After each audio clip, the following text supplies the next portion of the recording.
Hello. And welcome to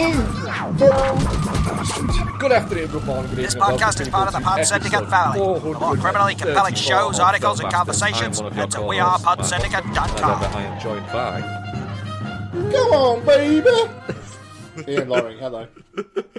If you want to have some context for that, then Patreon. Patreon, $2 a month, and you get loads of extra content, including us chatting the Michael Mann films in our series Men Doing Their Job Really Fucking Well, where we have just spoken about Miami Vice. So head across there. Bex isn't back with us yet. She's back next week. She's still got loads of work and stuff to do. She's fine. But yeah, there's that going from there. So that's that taken care of. I'm going to get all the admin bits out of the way now. We're a Pod Syndicate podcast. So yeah, head across there for other Pod Syndicate podcasts and bits and bats for your listening pleasure. You know, there's loads of great podcasts there. So go across there and listen to those, and still listen to us as well. Yeah. So what have we got this week? Listen to us first. Pardon? Make sure you listen to us first. This Joker versus Punter, they can wait. Yeah, they can always fucking wait. What have we got? What have we got this week? We have the Texas Chainsaw Massacre. We have that. Drop the alert, it's cleaner. What else do we have? We don't have Dog, because neither of us went to see it. What do we have instead?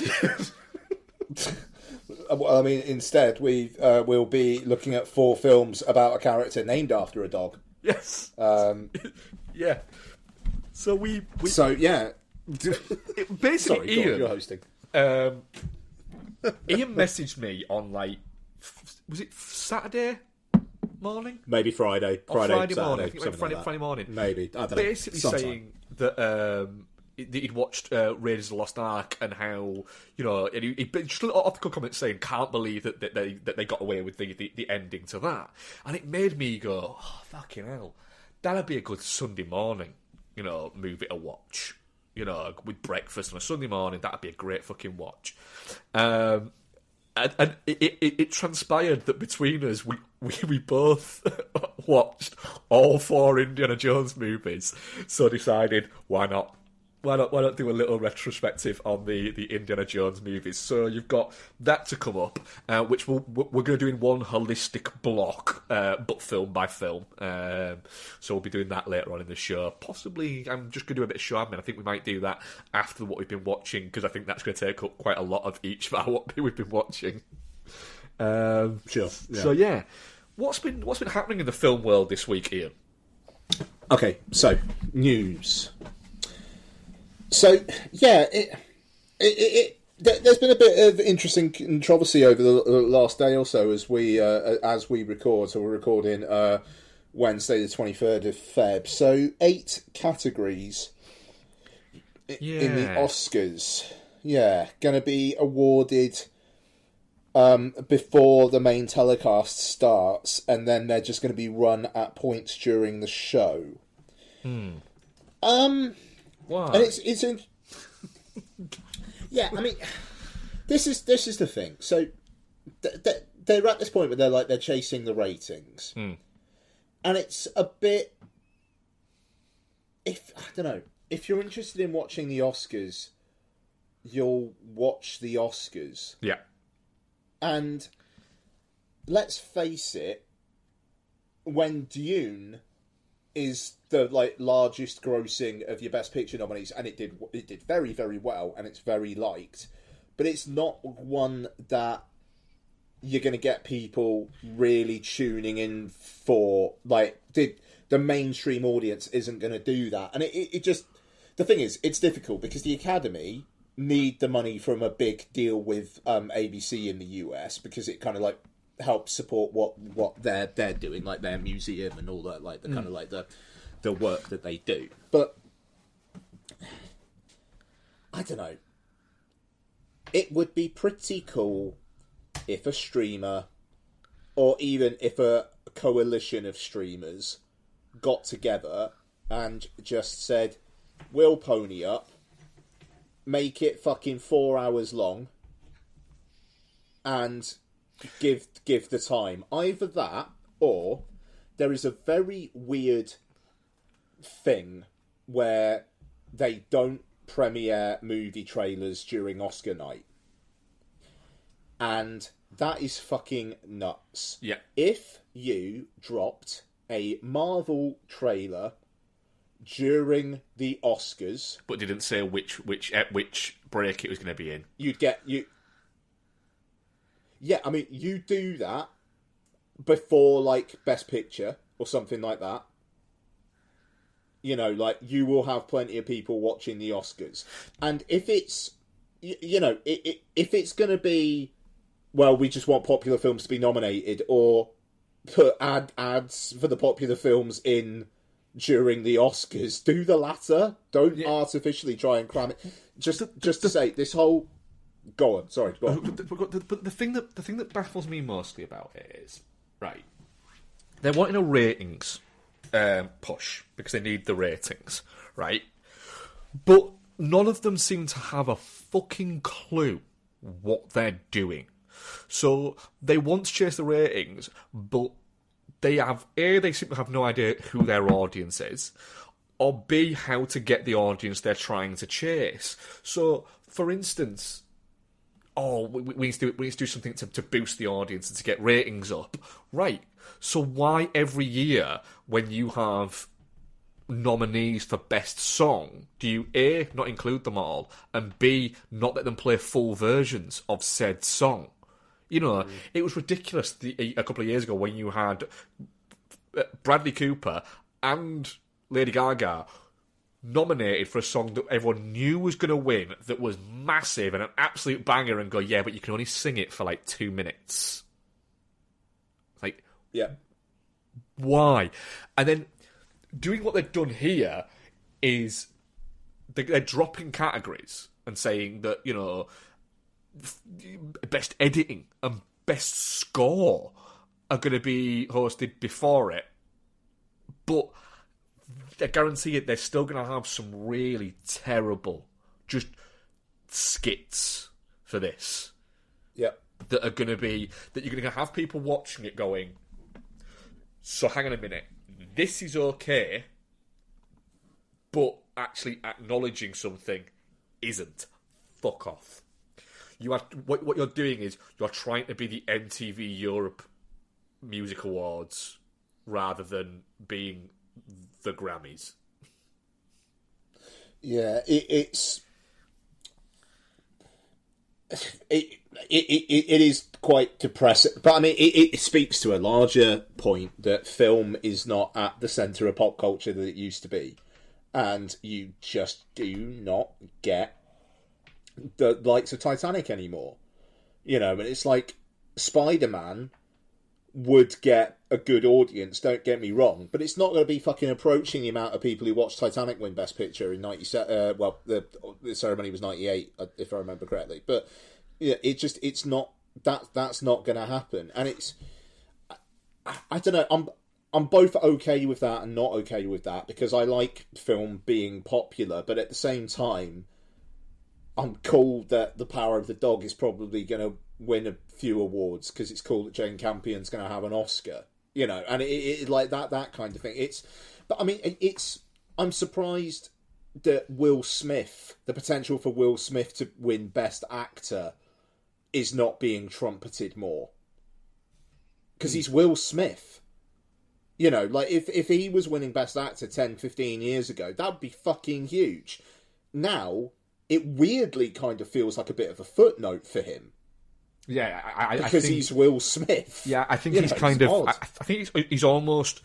But I think part of that might be a little bit like the past few times he's been nominated, he went on the charm offensive and it didn't work. So maybe he's gone, maybe this time I don't do that. Yeah, it's interesting. So the subjects that have been affected are documentary short, live action short, film editing, makeup and hairstyling, original score, production design, and sound. And it's like, yes, okay, those are ones that you would be probably doing relatively early on. I mean, best original score surprises me, I must say, out of that lot. Like I think you kind of intonated earlier. But it's the thing is, they say that they are still going to be shown, and the speeches are still going to be shown. I I hope it's the full speech. But then in that case, you're not going to do the nominees are. You're just going to say earlier this evening, best sound went to blah, and then you're going to cut out them walking up to the stage, and you're going to start and stop at the speech like very quickly. So 8 times a couple of minutes. Fair enough. You've probably saved quarter of an hour.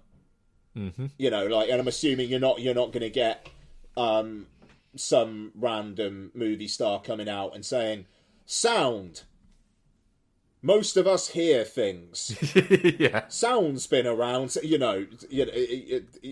making speeches like that. But it's a shame. I will say though, also that in a connected story, the fact that popular film thing or like favourite fan film or whatever they're calling it, where they're going to mention it during the Oscars, and it's basically been hijacked by people voting for the Amazon Studios Cinderella film. I didn't see that. It's fucking incredible. Like, apparently that's in the lead at the moment.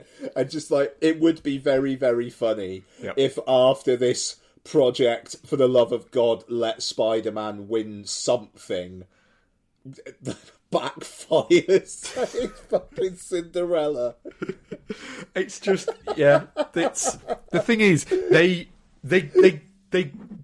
got it right last year. It worked last year. What they did last year got it right, but then they kept fumbling it. It's like they tried to.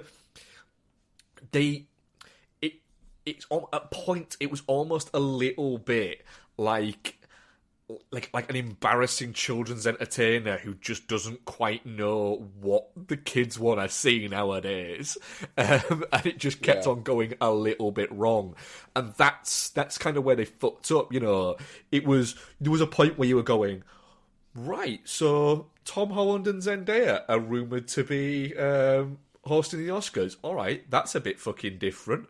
That could work, you know, you could have a little bit of what... And then they went, oh, no, what we're going to give you is... And then what they announced was it's fucking Amy Schumer... so you got the Amy Schumer, Regina Hall, and who's the other one doing it? Amy Schumer, Regina Hall... Wanda Sykes, yeah. And it's like, right, 2 of those and are comedians who are very much split opinion. This could go really fucking badly.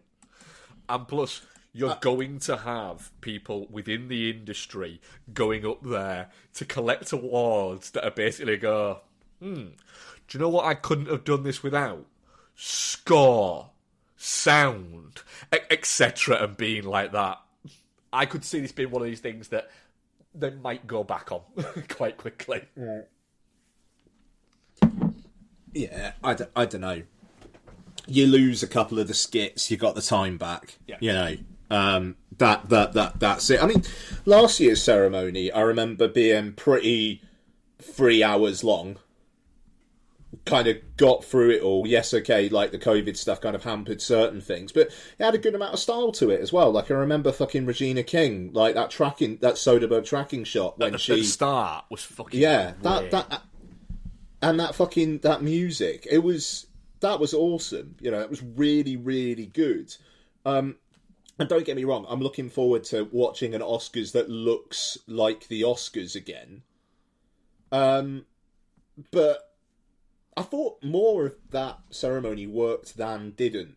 Absolutely, yeah. You know, so yeah, I don't know. It'll be interesting. I think we're probably doing Oscarbation this year. So, I think so, yeah. Yeah, so we'll talk through it and we'll see how that goes. But it's I think it's a shame, and it's going to be interesting to see what the actual production looks like. Yeah, it will be. It could be. Yeah.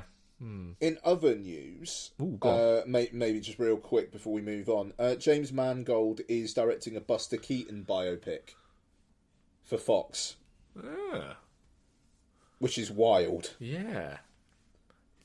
Be interested to see who they get. Is that the one that Tom Holland's been rumoured for? Well, it's Fred Astaire that he's doing, isn't it?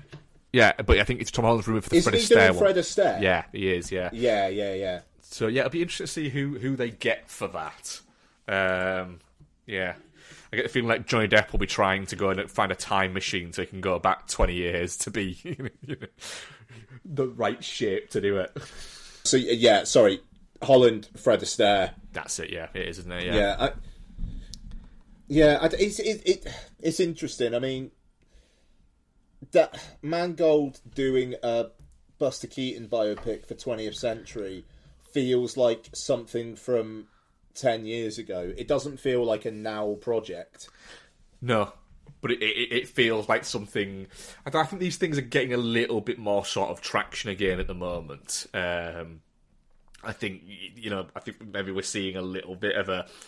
There's a few sort of more interesting things coming our way.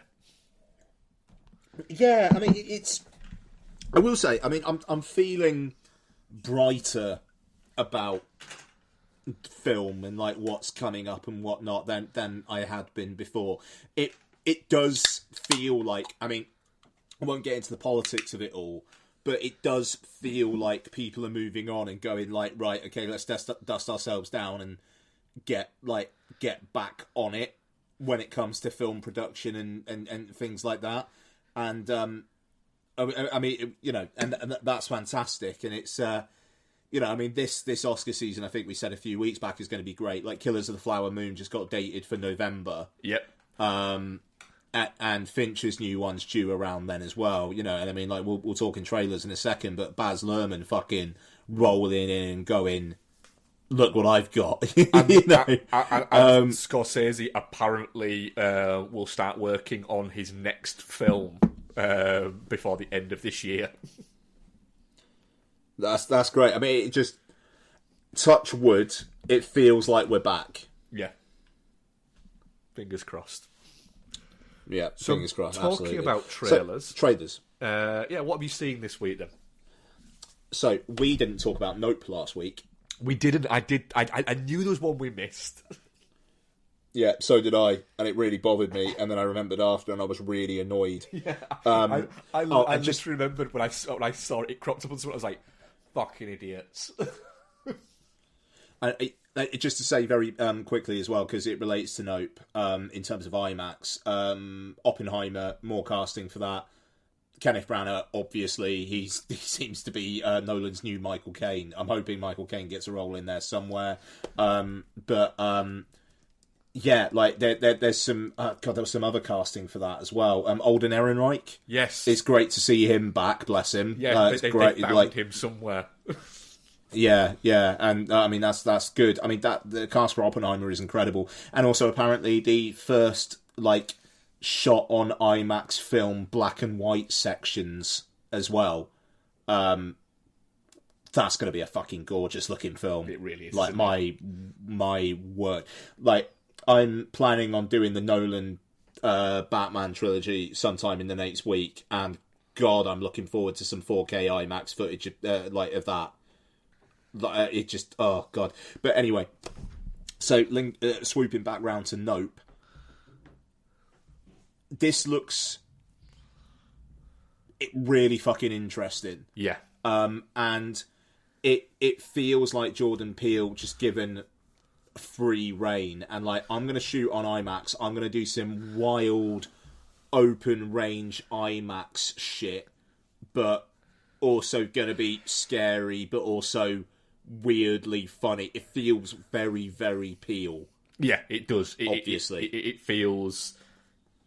It feels like he's definitely he's gone. I've got a really fucking good idea, but you're gonna have to let me go with it. And they've gone, yeah,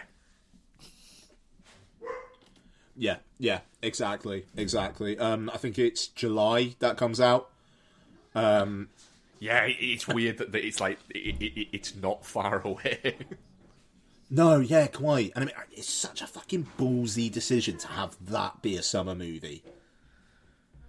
I think it'll work though. I think it's it's a horror film, and Jordan Peele is a name that they can use to sell it. Yeah, quite. It's Yeah, really fucking exciting, that. And just the fact, Universal, they've got Jurassic Park as well, so it's almost like they know that they're going to do a cool $1 billion or $2 billion out of Jurassic Park, so why not put out Nope in that kind of corridor as well? You know, it's not like it feels like they're putting it out there to die or anything. Like they're going to give it the big... No, but they can go, do you know what? Big push. We can give this a go, and if it doesn't work... It won't be that bad. We can cushion it, but I think they just think, do you know what? I think they're confident in it that they can make it work. Yeah, absolutely. Really looking forward to Nope. Obviously there's the Baz Luhrmann's new one that I referred to earlier on, but that kind of feels like the big one. What have you got, dude? I feel like I'm missing some here that I'm going to go, oh yeah, I watched that. Well, I've got Panama, the... what is it? I didn't watch that, the Mel Gibson one. Yeah, the one, it's by one half of Neville Dean and Taylor. Oh shit, really? Mark Neville Dean? Yeah, it's oh wow. It crops up in the trailer saying from the director of Crank. And you're like, what, really? Wow. Okay. It's Mel Gibson and Cole Hauser. That was it. Yeah. What the in fuck? Panama. Yeah. Looks like it was shot on an iPhone 5. Cool. But you're watching it going, I'm going to watch that on a fucking Tuesday night, aren't I? Yep, I'm going to watch that on a fucking Tuesday night. Of course you are. Oh, man. I'm going to watch that and be mildly ashamed of myself all the way through it going, fuck, I like this. This is fun. Yep. Oh, my word. Great. Hustle. Adam Sandler does a dramatic basketball film where the trailer is him basically doing a big monologue as you get shown loads of bits from the film, and as you're watching it going, I want to watch this right now. This is extreme Sandler going, look, I can do the funny, but I can also do uncut gems. People are going to watch this film because it's me and it's me. It's basketball. LeBron James is involved. Mm-hmm. Let's go. And it's like, absolutely. It looks great, and it looks like he really gives a shit as well. Yeah. Yeah, the fact that you've got him basically doing the, you've got to love this game. You watch the trailer going, well, we fucking know that you fucking love basketball. Oh yeah, that I've got a feeling that film could be massive. Yep. It comes out Netflix in like June or something like that as well. Like it feels like Netflix's summer movie. Yeah, and it's like, yeah, I'm here for it. Let's go. And loads of like basketball players and other sports stars that are represented by LeBron James' marketing company and are also sort of members of the charity he's got, were wearing the sweater that what's it's wearing in the trailer. Oh, cool. Were wearing that at basketball games like the other day. And then that was like the day before. That was the day before the trailer dropped. You have to respect that. Like, I mean, God, it just looks great. Yeah. And then, I think we've got the biggie. Now, I mean, I like me some Baz Luhrmann. This felt like, okay, that's coming. What's that going to look like? And this is such it could go two ways, but I'm fucking fascinated. I cannot fucking wait for this. I don't have that much of an affiliation with Elvis, but I cannot fucking wait for this. That Austin Butler, he could be bloody remarkable in this. Yeah, He really could be. I am more going to leaning towards the. I think he could be really good in this because I've seen him in stuff and he's been very good in stuff already. So I'm a little bit like, all right, this could. What is it? But as well, it does seem to like when it finished because I'm hit and miss with Baz Luhrmann. Like I really like everything up to Moulin Rouge, and I like bits of Moulin Rouge, and then after that, I think it's a bit more miss than it is hit. But I went, this has got a real fucking Strictly Ballroom vibe to it, and I'm really fucking digging it. And I am 100% doing a great Basby marathon before Elvis. We will absolutely be doing that, yeah. 100%. I will go back and rewatch all of the Baz Luhrmann movies, and I know Bex will definitely do that. But I just that feels more. Sorry, go on. You said that feels more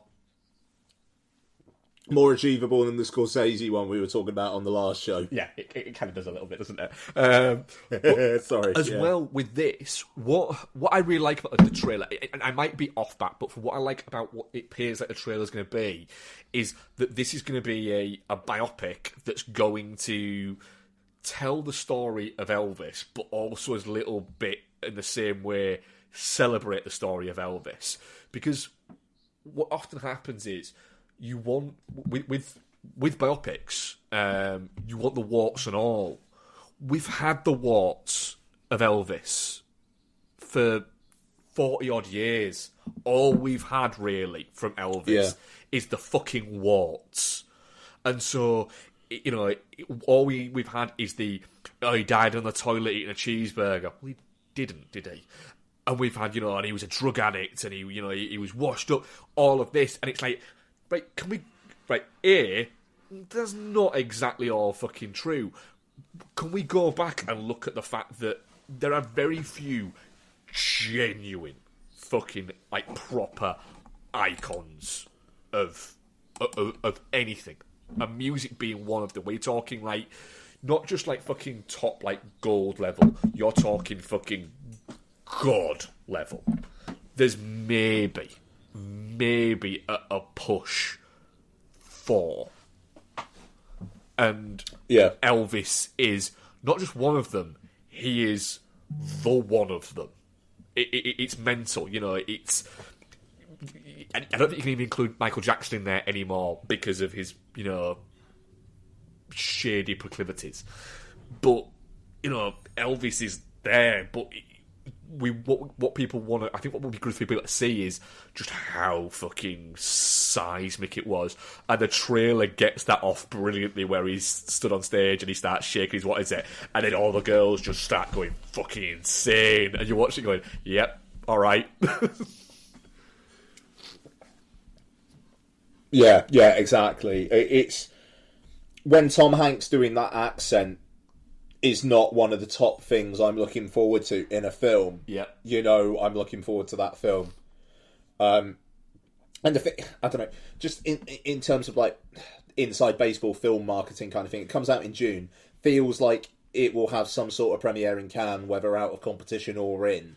And this just kind of feels like a massive, big, buzzy thing to have an insane atomic bomb presence at the first proper full-on let's go Cannes in a number of years at this point. And it feels like a film that is gonna go, it's not just comic book movies now, here you go. Yeah, this is undiluted Baz Luhrmann doing fucking cinema. Yeah, this fucking film could do insane amounts of fucking money. The fact as well, I like the fact that he's not going to dick about and do any fucking trickery with the singing. It's Austin Butler singing, and that's great. That I like the fact that they're not they're going right. Yeah, I'm very much looking forward to this. I am not a I am a big Elvis fan, but I'm not an obsessive Elvis fan. But I did grow up in a house where my dad was not out fucking walking around with a fucking quick Elvis level of fan, but he was a huge Elvis fan. Yeah, I mean, oh God. It's going to do some big business round here as well. There's an annual Elvis festival in Porthcawl in Wales. It's just like that's going to be fucking huge for around here. It's like an Elvis festival on out by the beach in Porthcawl every year, and it's only like a half-hour drive away from me. It's fucking brilliant. Oh man, that's awesome. But yeah, no, it's great. But yeah, it's just Baz Luhrmann, man. Like the big balls on Baz to have his name come up so many times in the fucking titles at the end, but also like his production company logo at the start of it. Like that is some fucking king shit, and I massively respect it. I just think of the Cannes of 2019 where it was Parasite and Once Upon a Time in Hollywood, and it's just like that kind of like feel like shit, just want her back me, but for like that, yeah. And it feels like Elvis is the kind of film that will do that. Yeah, for Cannes and this year. You're looking at going. Do you know what? I'm all right with literally with this being the summer that the kids discover Elvis. I'm all right with that. Hell yeah! Yeah, can't wait. Yep, very much looking forward to it. So, should we bring the tone down? Yeah, should we take a massive steaming dump on proceedings? Yeah. Spoiler Texas Chainsaw Massacre is directed by David Blue Garcia. Of course it is. That's not a made-up name. Yeah, which I'm sure he is feeling a little bit Blue Garcia right now. It's not his name. He's in fucking hiding. It's the Alan Smithy of today. I think it could be, you know. Stars. Who does it star? Sarah Yarkin, Elsie Fisher, and a bunch of other people who are also in it. What is it about? So this is what IMDb says. After nearly 50 years of hiding, Leatherface returns to terrorise a group of idyllic young friends who accidentally disrupt his carefully shielded world in a remote Texas town. That's not what happens. That's not what it's about. Really.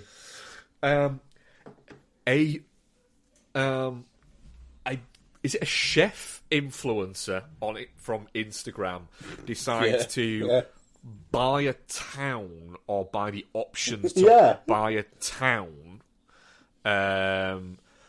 to essentially set it up as an influencer paradise. This genuinely is you're right. Right. Then they go to said town. They go to one of the buildings, just walk into it thinking they kind of own it or own the option to own it. Cause the woman to have some kind of who does actually own the property to have an attack. And it turns out that she's been the person looking after Leatherface. Who must now be in his 70s. Yeah, he must be in his 70s, yeah. She dies, that pisses Leatherface off, so Leatherface decides to just kill everybody. Oh, and there's a girl who was shot in a school shooting, and she learns how to love guns again.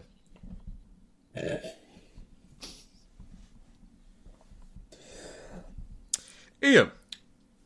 Yeah. So, Texas Chainsaw Massacre. Right. Now, I don't think this is a series of films that has... where it has as many sequels that make sense, if that makes sense. It's not something that... Sure. It's not Halloween. And it's not... Nightmare on Elm Street. So, beyond really the first Texas Chainsaw Massacre, there are no really iconic Leatherface moments beyond that one film. Yeah, I think this is the 10th installment or something like that. Sure. Did it work for you? So, I come at this from a perspective where I've seen the original Texas Chainsaw Massacre 25 times. I wrote my dissertation on the approaches to feminine sexual identity in Texas Chainsaw Massacre, the Tobe Hooper Texas Chainsaw Massacre, Alfred Hitchcock's Psycho, and how attitudes changed and informed the changes in their in how they were photographed in the Marcus Nispel and Gus Van Sant remakes. So I'm not coming at that from like an uber fan of the films, and I'm not meaning to blow smoke up my own arse, but I genuinely have a fair academic interest in the Texas Chainsaw films. Yes. My dissertation is apparently in the library of the University of Western England. So, and I'm sure it's fucking studenty nonsense. I would be embarrassed to read it now. It scored well, but I would be embarrassed to read it now. So, saying that, the Texas Chainsaw films are interesting because they keep on rearing their heads, and they're real products of their time. You know, you got the original, which was scrappy, low budget, like let's make a movie stuff. You've got the Tobe Hooper directed sequel, which is gonzo, batshit Tobe Hooper just given free rein to do whatever the fuck he wants, and he basically sticks a middle finger up at the studio. Yep. And it's glorious. Yeah, it's great. Leatherface Texas Chainsaw Massacre 3 is your early 90s, new liney, like just bobbins slasher. Then Texas Chainsaw Next Generation, if I remember correctly, it's called. It is again just 90s horror. And then they reboot with Marcus Nispel's, and then the Texas Chainsaw Massacre at the beginning, and it's all shiny and clean and weirdly sexless. And then Texas Chainsaw Massacre, Texas Chainsaw 3D, where, okay, this time the USP is it's 3D and Alexandra Daddario's in it. So you've got these products of their time. So you've got this one, which is a film that was shot in Bulgaria, and they fired the original directing duo a week into shooting. So that bodes well. Produced by Fede Alvarez, who's never met a film that he didn't want to just insert something controversial in because he's big and clever. Yeah, he is a little bit like that. He's very him, and if he was around when Eli Roth was being big and clever in the noughties, you would have had a big and clever off the likes of which you'd never believe. There would have been horror culture wars. So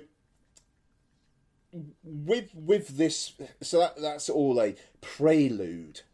And I really didn't want to spend too much time on this, so maybe I should just fucking hurry up. So with this film, you've got, let's do the barest hint of social commentary, but get it all wrong.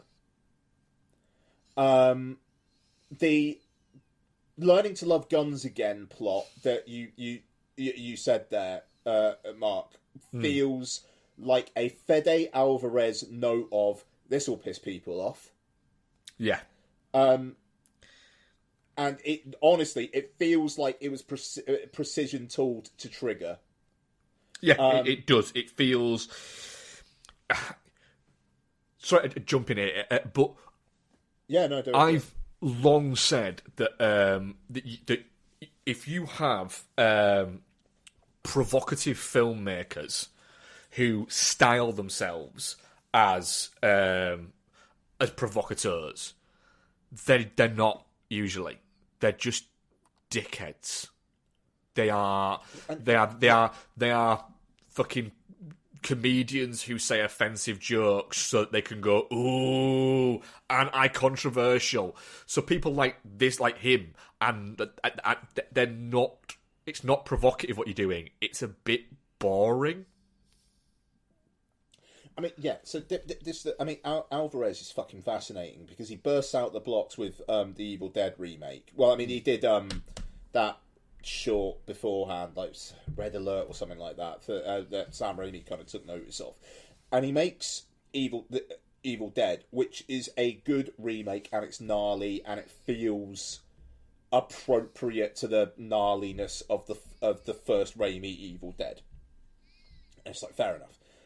Then Don't Breathe is just feels, it's got a gonzo fucking twist that you go with or you don't, but it feels button pushy, but not in a look how clever I am. It just like, it takes a turn and you go with it or you don't. But now, with Don't Breathe 2, he didn't direct, I think he produced it. He produced and wrote it. I think he wrote it, yeah, he did write it. And now producing Texas Chainsaw Massacre. It's basically become, yes, all right, I just want to piss people off. And I swear in interviews he's said he just wants to piss people off. But with this, you are taking a topic which is very, very emotive. And, like, essentially, it's like, right, so are you pissing people off? Are you basically a kind of like a Trump-supporting Republican who wants to make America gory again? Like, what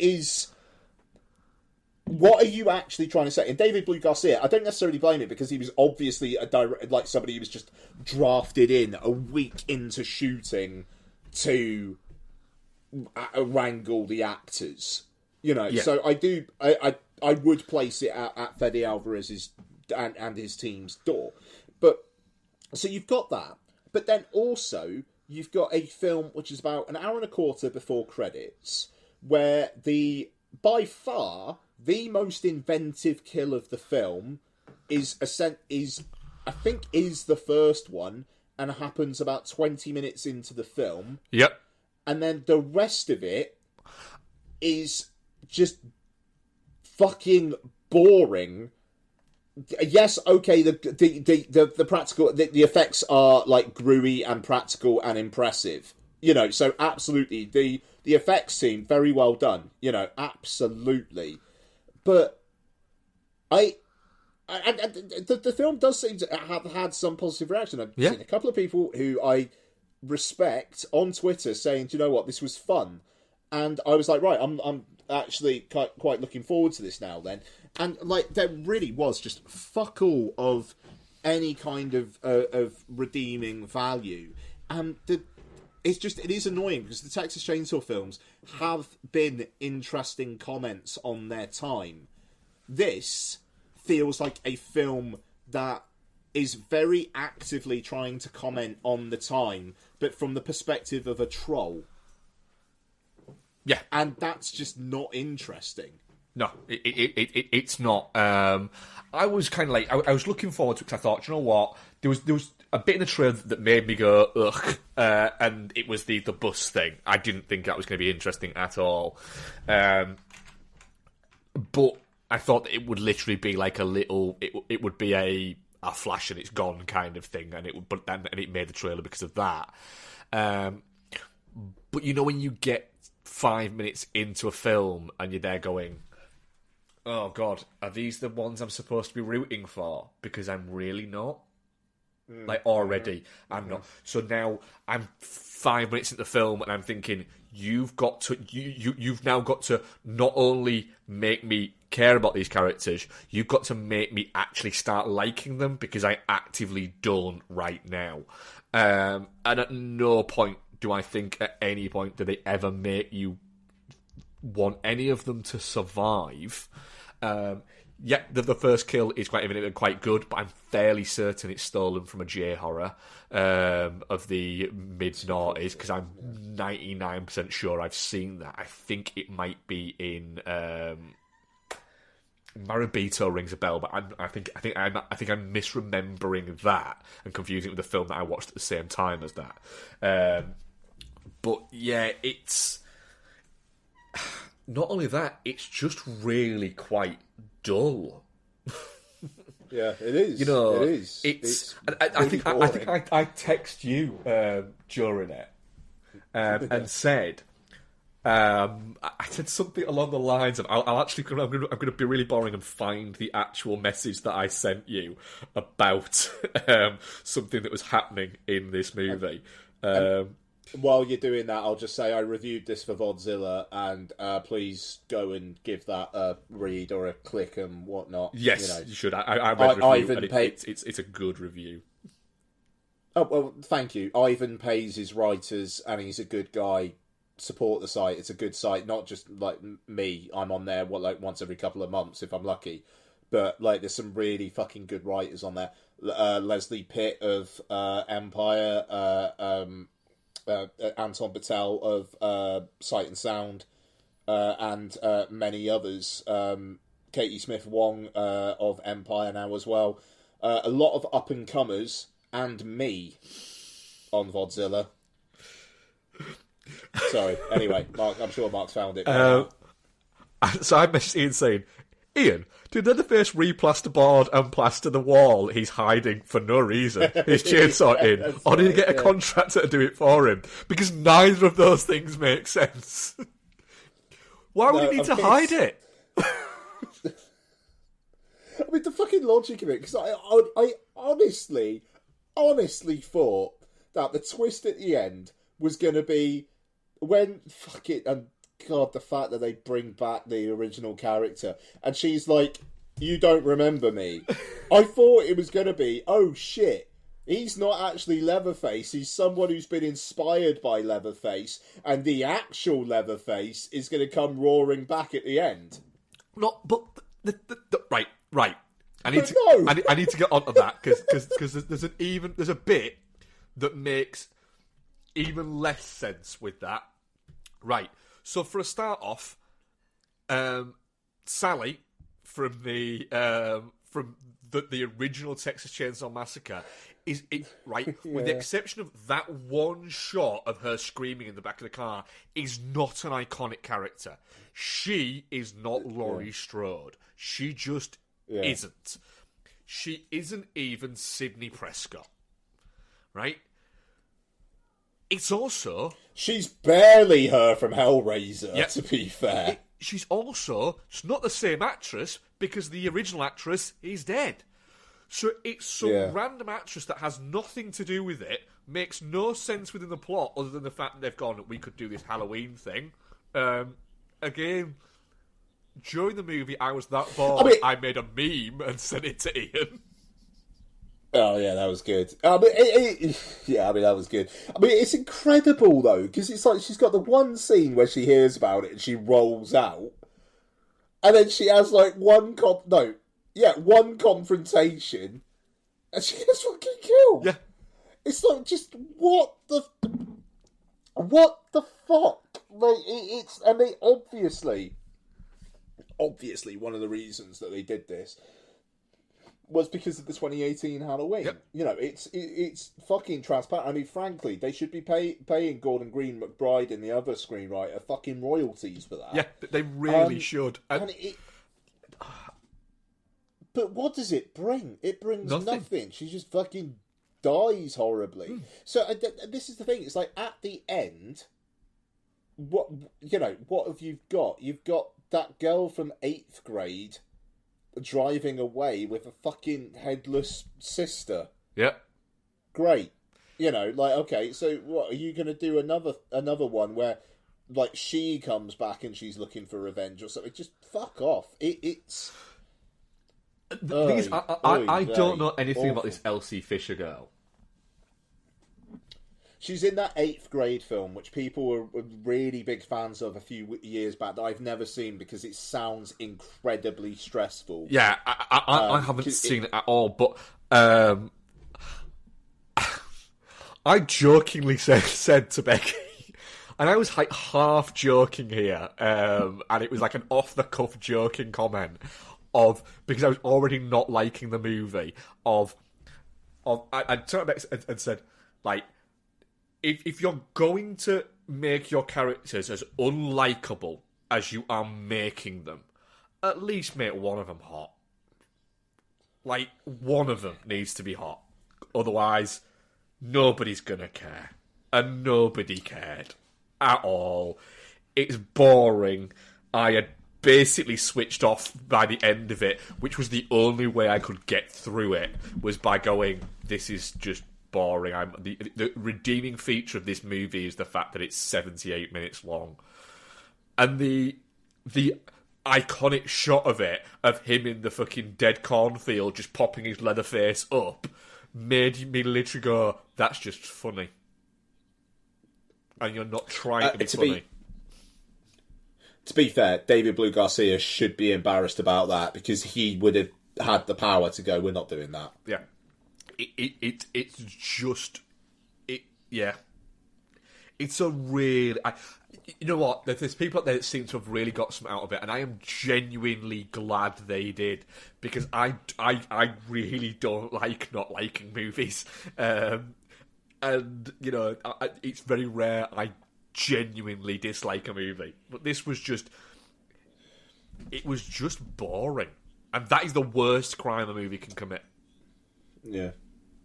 It's the most I've not liked a film since the Nicolas Pesci Grudge from a couple years back. Yeah. And that... it's not... Yeah, and that was just... not as hate as that, to be clear. Because that film is... That there is no reason for that film to exist. No, that film is a dickhead, whereas this is just a shut up, dickhead. Twat. Yeah, it's just it's a twat. It's a troll of a movie. Yeah, but like not even like a good troll. It's no, yeah. It's just. Well, I'd be really, really pleased if this is my worst film of the year. I'd be really pleased. Yeah, I will. I'll be gutted if this isn't my top 10 worst movies of the year. Yeah, I'd be stunned actually at this point if there was something else that I actually sat through that was worse than this. Yeah, we'll see. But yeah, our audience poll: definitely not shit, 14%. Touching cloth, 14%. Shit, 57%, and Geostorm, 15%. Okay, yeah. I mean, like we said, some people do seem to think it's all right. Yep. A friend of mine, James, who I have a lot of respect for his film views. He's a good guy, and he knows his horror as well. And he was like, this is fucking... He, like, on his letterbox, like, this is fucking brilliant. I think he gave it 5 stars. So, fucking, some people really fucking dug it. Fair play. Yeah, that's it. I good for you. I was like, I massively disagree with you, but I'm glad you liked it. Yeah, quite. Interrupt this Pod Syndicate podcast to bring you a special Pod Syndicate bulletin. This podcast you're listening to, pretty good, isn't it?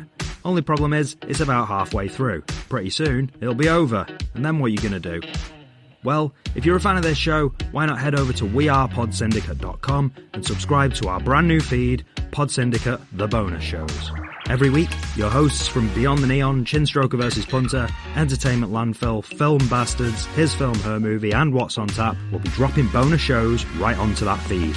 These shows might be collaborations and crossovers, or they might be archive episodes, interviews, one-offs, and other treats from across the Pod Syndicate network. So, prepare yourself for the inevitable disappointment of this Pod Syndicate show ending by heading to wearepodsyndicate.com and clicking on The Bonus Shows. We now return you to your regularly scheduled Pod Syndicate podcast.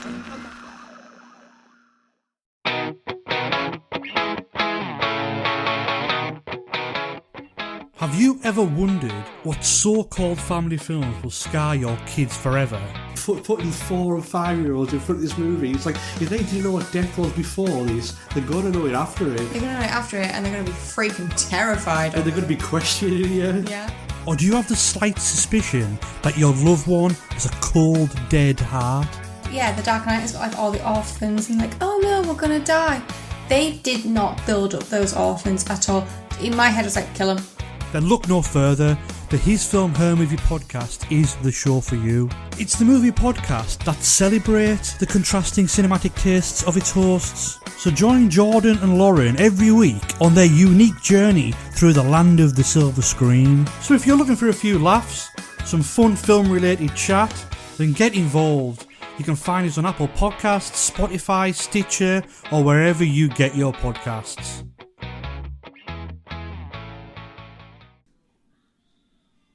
That's me running the show, isn't it? What have you been watching, Ian? Yeah, I was about to say. I think I've got a couple of things aside from Indiana Jones. Let me have a look now. I've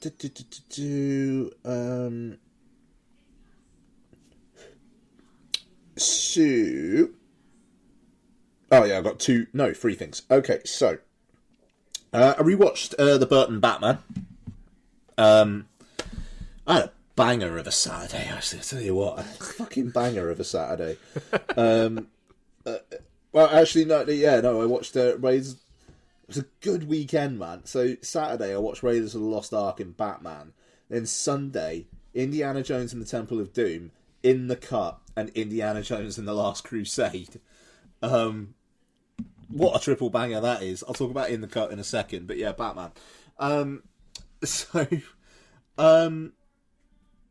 Nicholson is doing just incredible work in Batman. He deserved every single one of the fucking tens of millions of dollars that he is raked in from that film and all the contractual stuff around that film. Fucking incredible performance. But I mean, Keaton is great as well. You know, that film just loves existing.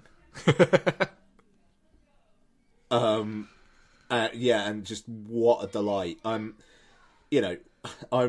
9 days away from watching the new Batman, and I want to try and watch like basically all of them from that one onwards. I don't think I'm going to do it, but we'll see what happens. I think it depends how lazy a weekend I have as much as anything else. But yeah, Batman, it's fantastic. So yeah, In the Cut. So first time watch of this, and it was interesting because Mark had WhatsApped me saying, yeah, there's going to be some stuff that you're going to find a bit, oh, bloody hell, about this. Or, I'm paraphrasing you, but it was something like that, wasn't it? Yeah. They're going to make you feel a little bit uncomfortable.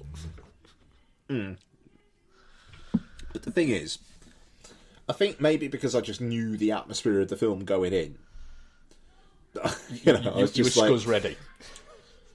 Yeah, I think I was. So, like, when Meg Ryan, towards the start of the film, tries to find the toilet in a bar, she just comes across some dude getting sucked off, and you literally see, like, his bell end at one point, and, like, and it's like, wow, and it was like, yeah, alright, fine.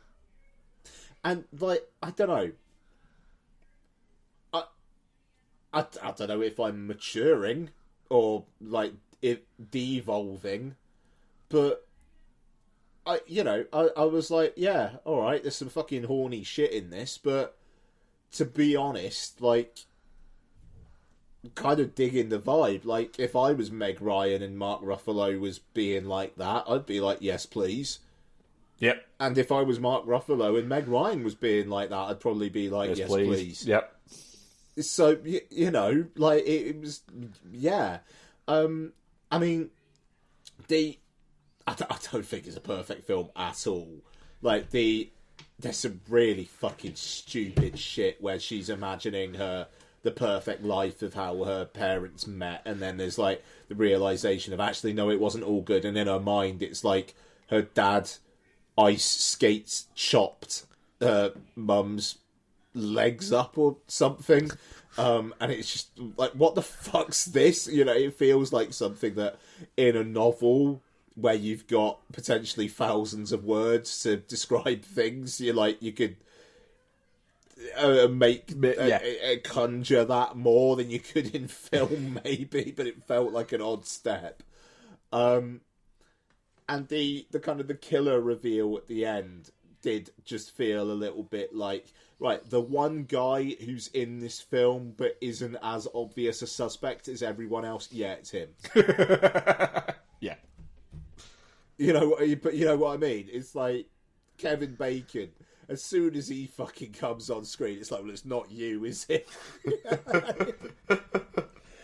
I mean, he's incredible, but like uncredited apparently as well. But the whole bit where he's trying to guilt her into looking after his dog, and it's just like the most mangy. I love dogs, you know, I love dogs. That dog was the ugliest fucking thing I think I've ever seen, and you know they cast the dog like, we just want the most fucking ugly fucking thing. But I mean, like, it's the atmosphere of the film and the whole kind of like how the city is threatening towards women is really well depicted, and I from that aspect I felt really uncomfortable. Like there are bits where like Meg Ryan's in a car and it'll just be driving past a woman running, and it happens a few times. But it's like different women and whatnot, but just like that, like the way it kind of just builds up that sense of fucking, oh Jesus fucking Christ, women have it rough. Like it does that really, really well. So I liked it, and frankly I thought it was sexier than I thought it was gonna be. Like Ruffalo's a fucking scumbag in this film, but Jesus Christ, you would. Yeah, yes. You know, yeah, absolutely. So that's In the Cut, which, in this day of physical media going bye-bye, a damning indictment that the only way I could legally watch this was renting a standard definition copy from Amazon. Yeah, I could either do that or go up in my loft and find my DVD copy of it. Yeah. I mean, it would look better. It would look better. It's funny. So again, referencing Blank Check, but the only way this was made available on Blu-ray in the US was in a 6 Degrees of Kevin Bacon Blu-ray compilation. Which kind of feels a little bit like they went, right, you can have these, but you've got to take In the Cut with you as well. It is the you've got to take your little brother who fucking who looks at cats questionably with you. Yeah, no, exactly. Fucking wild.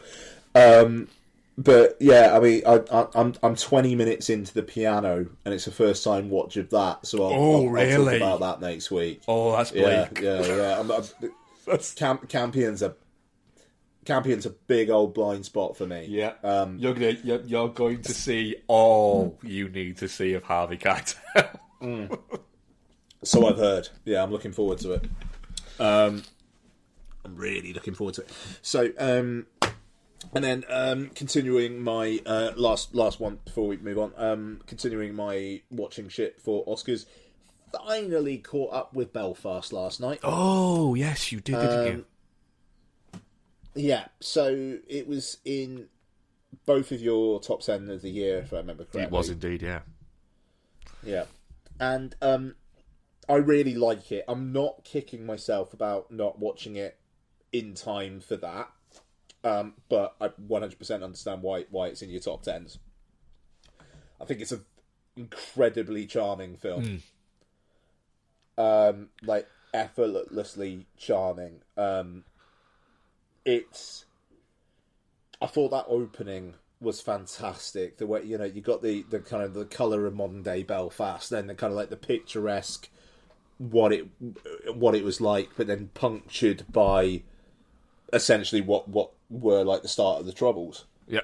And that like the spinning around the lad was a great, really quite harrowing shot of just like chaos descending.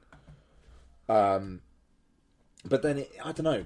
It's just like there's a line in it where someone's like, essentially like, well, it's not normal, but I'm used to it now, or something like that, and just like the whole living through that and how you need to go through your day to day, but at the same time, it your street is a powder keg. I thought it was really, really well done. Where it's just a very, very vivid depiction of life being lived in a unsettled place, and the fact that Branagh came up with this in COVID. Like, if COVID didn't happen, this film probably wouldn't have happened.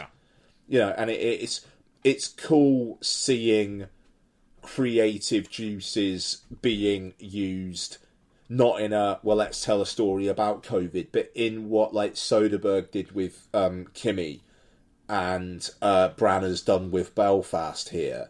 I will say, I think it is... I 100% am on the train of it is fucking mental that Dench got an Oscar nomination and Balfe didn't.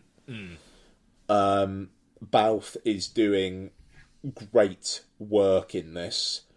Dench is doing perfectly good work, but she's barely on screen, and if she didn't have the closing moments of the film, she would not have been nominated. Yeah.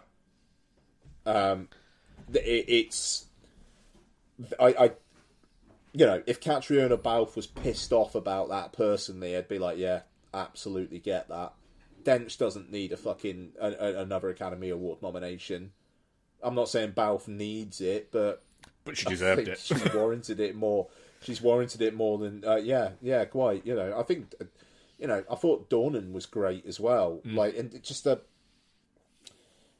there's just some really fucking interesting shots in this as well. Like, there's a lovely bloody shot where the boy is he's just standing in the street, and the girl is in the house looking at him, and it's the shot of her looking at him through the window, but then you see her smiling face reflected back, kind of like in her shadow in the window. Yeah. Which I thought was gorgeous, and there's that scene where Dornan is saying to Balfe, like, we'll give it till Easter, but maybe we don't have until Easter, and in the foreground it's just the boy sleeping. He's got like chocolate all over his mouth or whatever, and it's just like the way it's kind of portraying the really kind of serious, potentially life-altering conversation that they're having, but just with like this boy just living his normal life, just sleeping after too much chocolate at Christmas. It's I don't know, the way it depicts domestic everyday life, just really artfully. Yeah, I thought it was lovely. Yeah, I mean, I don't think I'd take any of my... I don't think I'd move any of my personal top 10 myself, but it's one of those ones where it was like, I wish I gave it a chance earlier, because if it didn't get an Oscar nomination, I might not have got round to it, and it's just like, I need to like pull that stick out of my arse and just go like, yeah, but sometimes what you need is bittersweet / feel good cinema, that's what Belfast is. Yeah, it's charming, but without being twee. Yeah, exactly. It's got a little bit of sharpness there, and that goes a long way. I will say though, the chitty chitty bang bang bit where it's almost like they're on a 4DX seat and they're moving around with it. I get what Branagh was doing. Yeah. And, you know, and I fucking, the way that, like, everything on stage or on screen was in colour. And, like, when they were at that Christmas Carol play and, like, the colour is reflected in Judi Dench's glasses. You know, it's very kind of like, look what I'm doing, but it's cool and it makes its point. And just the fucking Branagh Easter eggs of, like, the like, one of the parents gets a fucking Agatha Christie book for Christmas and the lad's reading a fucking Four comic. And, you know, it's like, yeah, all right, I'm sure there's others, you know, it's... I think that's funny that, like, Kenneth Branagh is literally putting Easter eggs for his future directorial career in a fucking autobiographical film about himself. It's, you know, it's very Branagh-y. Yeah, but I mean, it's cool. What they should have done with that 4 one is just have a random Dutch angle just for one shot, and that really would have fucking brought it home, you know. But no, I mean, it's good movie. It's a fucking good movie. Yeah, I'm glad you enjoyed it. I thought maybe I've oversold this a little bit. No, I don't think so. And I mean, like, Balfe and Dornan, like, those are two fucking. That's a couple where if they were like, we saw you across from the bar and we enjoy your vibe, do you want to get a drink? It'd be like... It'd be like, yes, I do.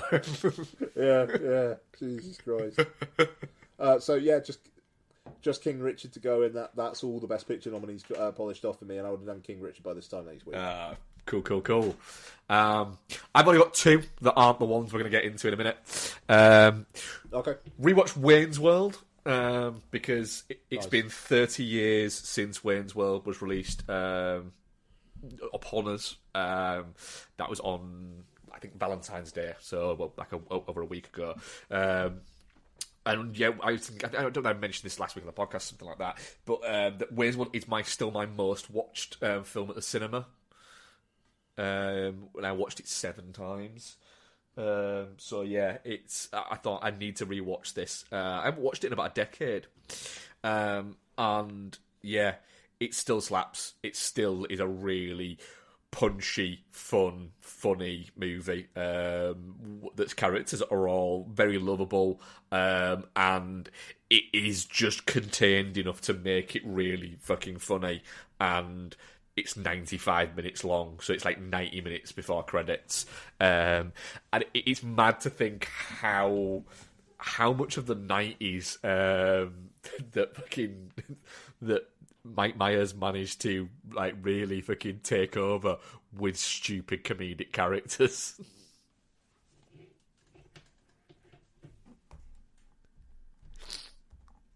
I still got you in?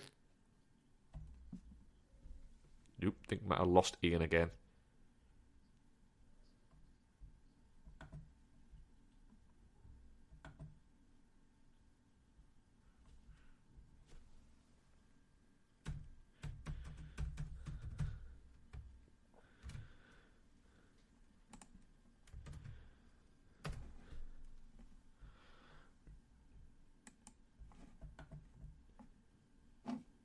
Are you back, Ian? I think I'm back. Yeah, you're back. Yeah, you are. Yeah. So the other one I watched was I rewatched Prisoners. Fucking hell, that's a cheerful watch. Yeah. Okay. Because I must have just felt really fucking depressed and decided, you know what I need? I need to pick me up. I'm going to watch Prisoners. Yeah, it's an incredibly bleak movie. It's an incredibly good-looking movie. I mean, it's Deakins, and it's Denis Villeneuve, but it's an incredibly fucking bleak movie. But Gyllenhaal is doing some fucking great shit in this movie. You know, there's the great opening shot where you first get introduced to Gyllenhaal's character. It is him, like, sat over, hunched over at Thanksgiving, eating Chinese food on his own, and you get this sort of, like, this slow-moving shot from above just moving in at him that you kind of go, all right, this guy is fucking something then. And the fact that he never has any interaction with any other police officers that are positive, so it almost feels like he's a pain in the arse, but he gets results kind of vibe with it. And then Jackman playing just an absolute prick, who is an absolute prick, but the mad thing is, he's kind of he's right in what he's not what he's doing, but he's got this feeling, and he's right is the mad thing. But going about it in all of the wrong ways, so you can kind of get to the end of it where it's like, do you know what? He's kind of deserved what he's got, but he doesn't. It's this really weird thing where, I mean, I remember seeing with Hugh Jackman, we're saying he really struggled playing this character, because he was like, I get the idea that you will do anything to get, to get your daughter back, or some kind of closure on that, but he goes about it in every wrong way that you can, and ends up making it more difficult for everybody. He is the absolute fucking villain. Him and Melissa Leo are the villain of the piece, but she is obviously more. It's just very good, proper, like, grown up thriller that we need. And I remember it kind of came out of nowhere. I think I remember we covered it for the podcast, and like knew nothing about it, and then went to see it and were like, that was fucking great. And it was an odd, like, sleeper kind of hit. This weirdness, it did like over 100 million out of nowhere. So yeah, but it still stands up as a really fucking great movie. It feels like that will not happen again, or maybe I should be less of a grump when it comes to that. But yeah, you're right. I just think that I think you get these every sort of 5 years, when one of them just creeps out and just ends up just hitting for some reason, and just sort of it strikes something, and it doesn't end up doing like 500 million or anything like that, but you get like a mid-budget movie that ends up becoming something that becomes the springboard for a director to go ahead, and that's what this movie was. Yeah. Right. Fucking, let's do it. I'm gonna very, very quickly evacuate my bowels. All right, I'm just gonna go and raid my Temple of Doom. I shall let you go and do that. I don't think there'll be any crystal skulls on there, and hopefully it won't be my last crusade. I'll be back. Right, let's do this. This is going to be interesting. Okie dokie. So we essentially all watched all of the Indiana Jones movies, as we've said earlier, and we thought, do you know what, it'd be quite interesting to kind of look back at these. We've also asked for sort of people's sort of memories and rankings of these, which I'll do towards the end, because it feels more, that makes more sense. So, yeah, Raiders of the Lost Ark, 1981. Spielberg, starring Harrison Ford, Karen Allen, Paul Friedman, Jonathan Rhys-Davies, Denholm Elliott, and yes, it was all these kinds of people. And what does IMDb say the plot was? So that I don't have to try and tell you the plot of Raiders of the Lost Ark. In 1936, archaeologist and adventurer Indiana Jones is hired by the US government to find the Ark of the Covenant before Adolf Hitler's Nazis can obtain its awesome powers. That's actually pretty fucking good. I'm alright with that. That's a decent one from IMDb. Yeah, pretty succinct. What it happens. Ian, what's your kind of like? What was do you remember the first time you watched Raiders of the Lost Ark? So I don't remember the first time I watched Raiders of the Lost Ark, but Raiders of the Lost Ark was the film that made me go, widescreen's a thing. Oh, really? So, cast your mind back to the 80s and 90s, before the time of widescreen TVs. Yep. Which, honestly, there may be some younger listeners who would actually not remember this kind of time. Yep. Which is terrifying. Now, I remember Raiders of the Lost Ark because it is the film, for me, that epitomised you have the black bars at the top and bottom while the opening credits are playing, and as soon as they're done, it fucking squeezes all up to full frame. Because the full frame version wouldn't have, if the credits were taking up the whole expanse of the frame, wouldn't show properly if it was for free. So when films were playing on TV, they'd keep it in widescreen for that start, and then at the end, just before the credits are going to roll, you'd have it go back to the full widescreen so it could show all the credits. And then that made me start going, right, I need to look out for VHSs that are in widescreen. That is such an Ian thing to happen. Yeah, isn't it though? And I remember literally, and then films on TV started getting played in widescreen, and Film 4, back when it was a pay channel, was really good at keeping things in OAR, original aspect ratio. And I would absolutely, I'd be like, right, if it's on Film 4, I know it's gonna be the right version. God, Film 4, when it was a paid TV channel, absolutely fucked. Yeah, it did. It was so good. So good. And yeah, so I mean that's my key memory of Raiders of the Lost Ark. And I mean, not to say that the film itself didn't leave an impression, but I think I was so I was born in '84, so I was born the year that Temple of Doom came out. So Indiana Jones wasn't something that I went to the cinema to see. The only one I actually saw in the cinema was Kingdom of the Crystal Skull, that we did a midnight screening of to test the print, because it was so I have projected an Indiana Jones film, which I'm very pleased about. Never projected a Star Wars film, which Are you? actually no, I tell a lie.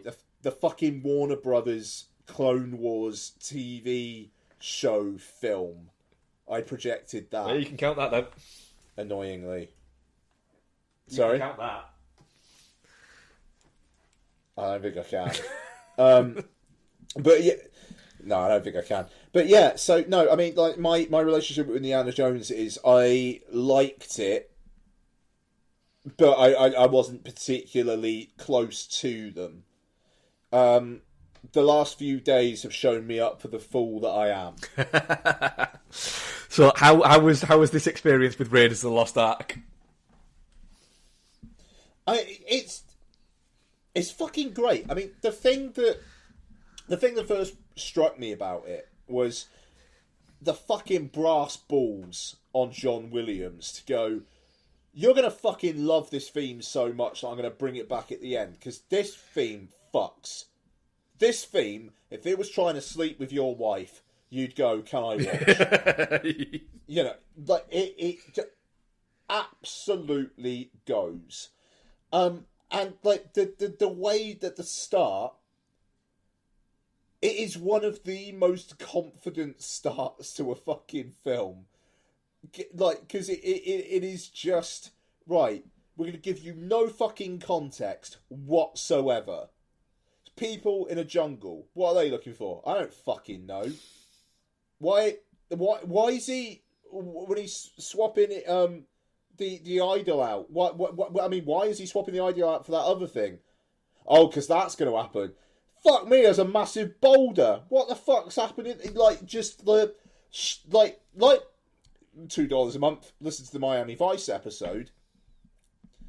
It is just as you are fucking dropped into it and you have to catch up. and it's great. And it just carries on from there. And you've got Karen Allen with one of the great introductions to a character of all time. Of she's a woman in a bar and she is drinking this fucking big dude under the table. That's all. Right, she's great. Let's go. The villains are proper boo hiss Nazis, just as they should be. And Ford is fucking amazing. And a gent who is much missed by many people, Dave Hall. Did you ever have the pleasure of? Yeah, I met Dave Hall. I can't remember. Yeah. Just like that dude had some big old Harrison Ford energy, and I watched Raiders of the Lost Ark, and I was just like, fucking hell, that's like, it just reminded me of Dave. And that's a compliment to Indiana Jones. Yeah, it is. Because I absolutely 100% agree with you on that. It makes total sense.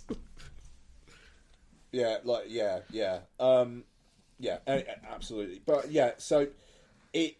Oh God, what a fucking movie! What's your relationship with it, dude? Well, weirdly, I've seen all of the Indiana Jones movies at the cinema. Because I've seen all of them, yeah. And so, but I'd already seen Raiders of the Lost Ark before I saw it at the cinema.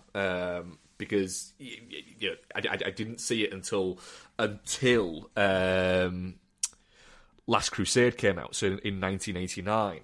And so I'd already seen it and I liked it and like that, but I was like 7, 8 years old.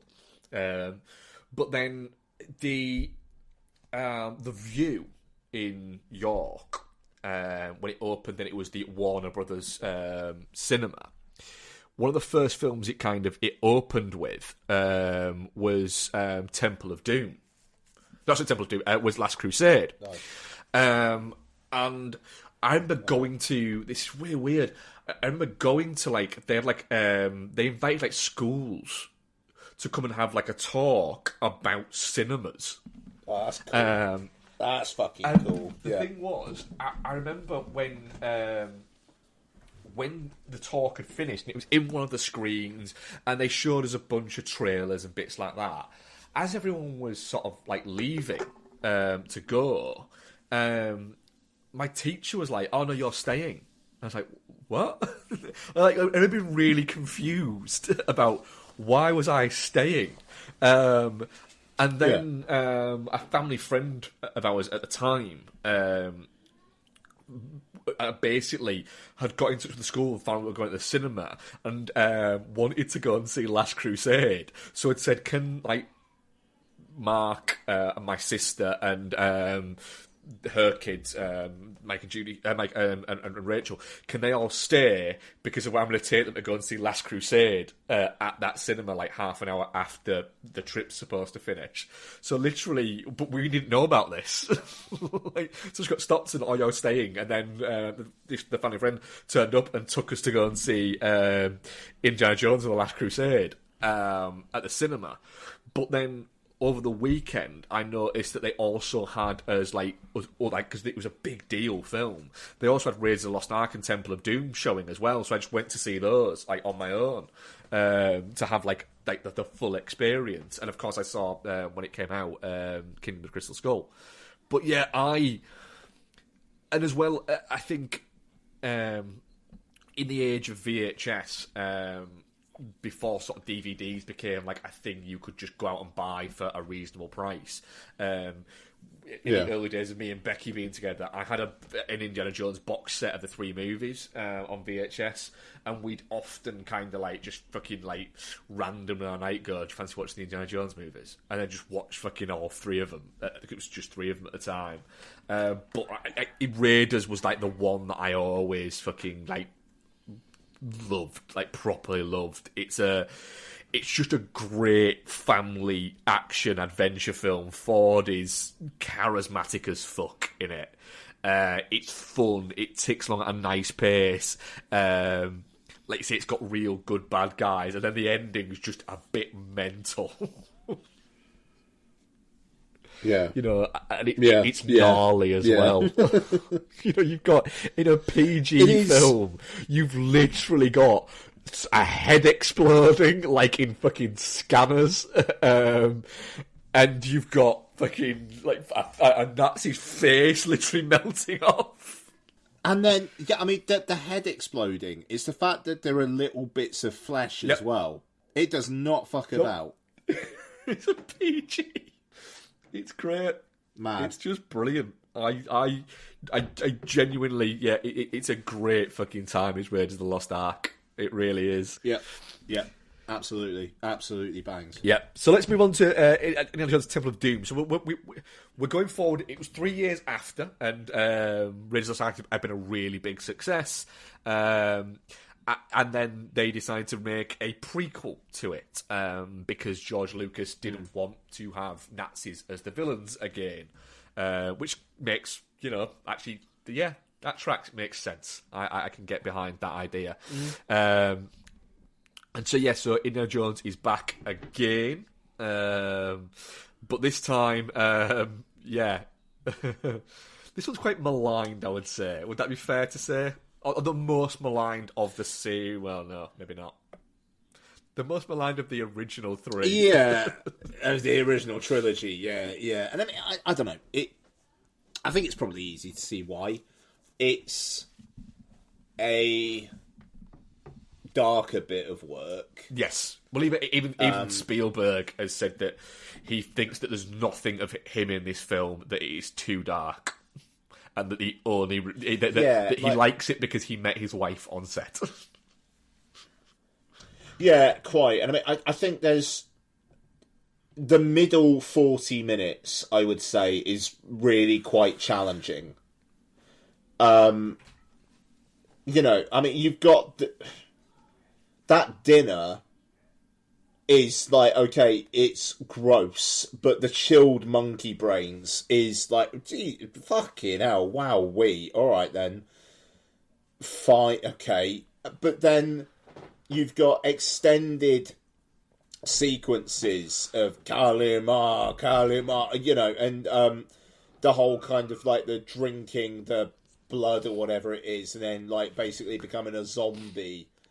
And then seeing Indiana Jones, like bare-chested Indiana Jones, like being evil, even if it's only for a few minutes. And in the moment, I honestly, I was like, fucking hell, this is actually quite hard to watch. Because it's rip-roaring fun. And then it's just like this really dark material. But then it makes from the moment he winks at Short Round, he's like, I'm alright, kid. And thereon, it's then just basically pure joy. It's, right, Indiana Jones and Short Round and Winnie are gonna win. And you're just waiting to see how that happens. And I think it does a number on you where it's got that darkness, but it's got real light for like almost the whole last act, and that it's fun. I mean, it's literally, there is a sequence that is like a roller coaster, which is fantastic. But it is the most imperfect of those original three, but I mean it's still a cracking time. But I could imagine after waiting like 3 years after Raiders of the Lost Ark, and then it's this, and I mean, like, the film has got the anything goes sequence at the start, so it does kind of key you in that anything goes here. But man, if I was if I'd watched Raiders of the Lost Ark for the first time when I was like 7 or 8, and I'm watching this at 10 or 11, and I'm watching some of the shit in this film before I know how it's going to resolve, oh man, I would not be enjoying myself. It's odd going back to Temple of Doom in the sense that I forgot how sort of singular placed it is, in the sense that, you know, once they get to what's it called, the place, Pancot Palace. Sorry. Once they get to Pancot yeah. Palace, literally the rest of the entire movie is basically set there, and they get to that after what, 25 minutes, half an hour, and it's not like the Indiana Jones where, you know, they're bouncing around a little bit, and then, you know, a good, like you say, 40 minutes of it is all set within, like, the, you know, the fucking dungeon of it. And I'll be honest, I've always quite liked Temple of Doom. This was the first time I struggled with it a little bit. It did start to win me around again toward the end, but I was kind of like, I think because I watched it straight after, and I was sober, I watched it straight after Raiders of the Lost Ark, that I did get that lull a little bit with it. Yeah.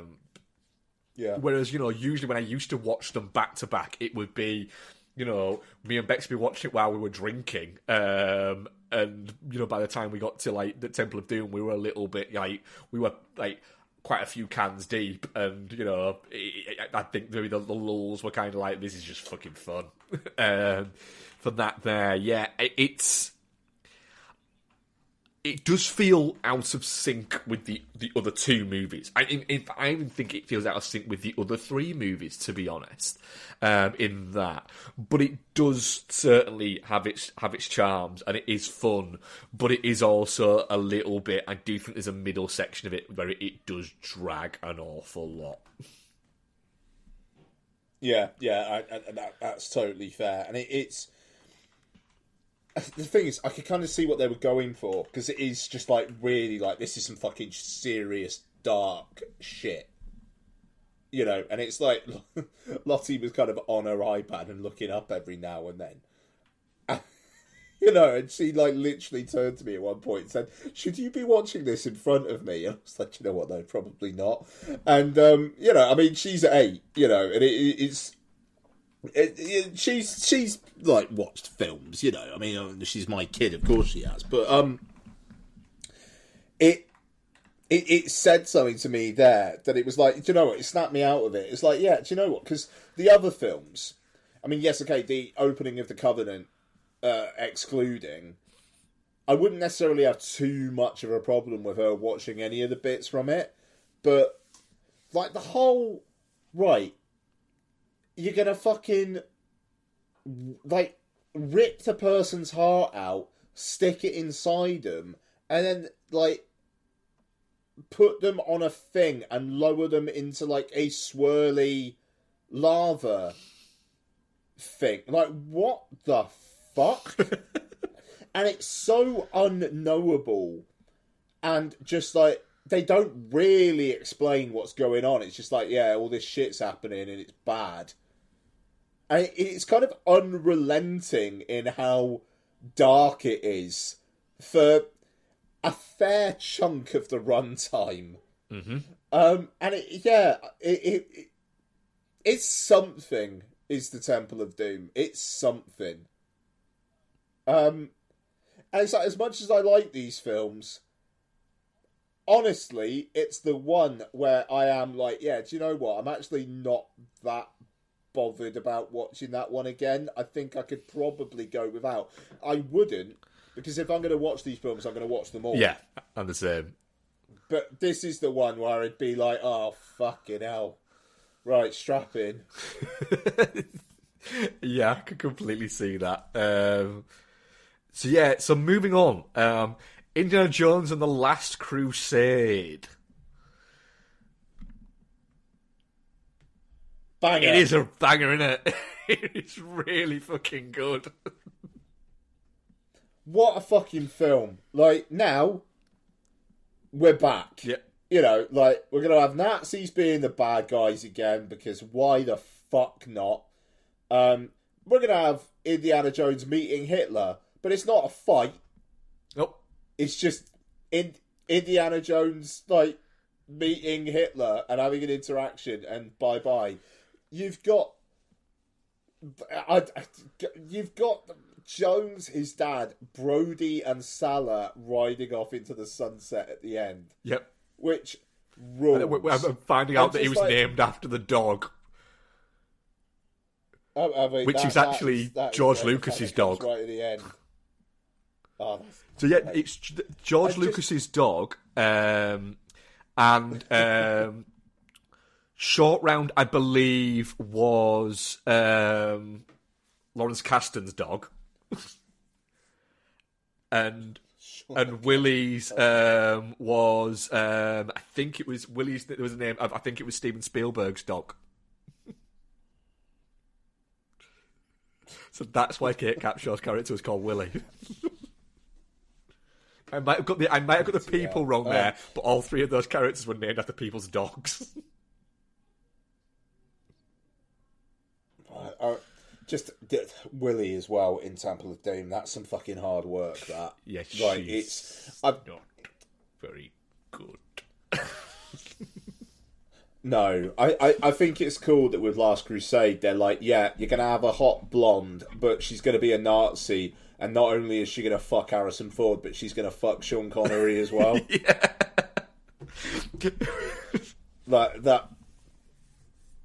That's great. Yeah. But no, I mean, it just that, you know, they've really gone, okay, what did we get wrong? But at the same time, we're not going to pander. So, do you know what? Denholm Elliott, we'll bring him along for at least part of the ride. Why the fuck not?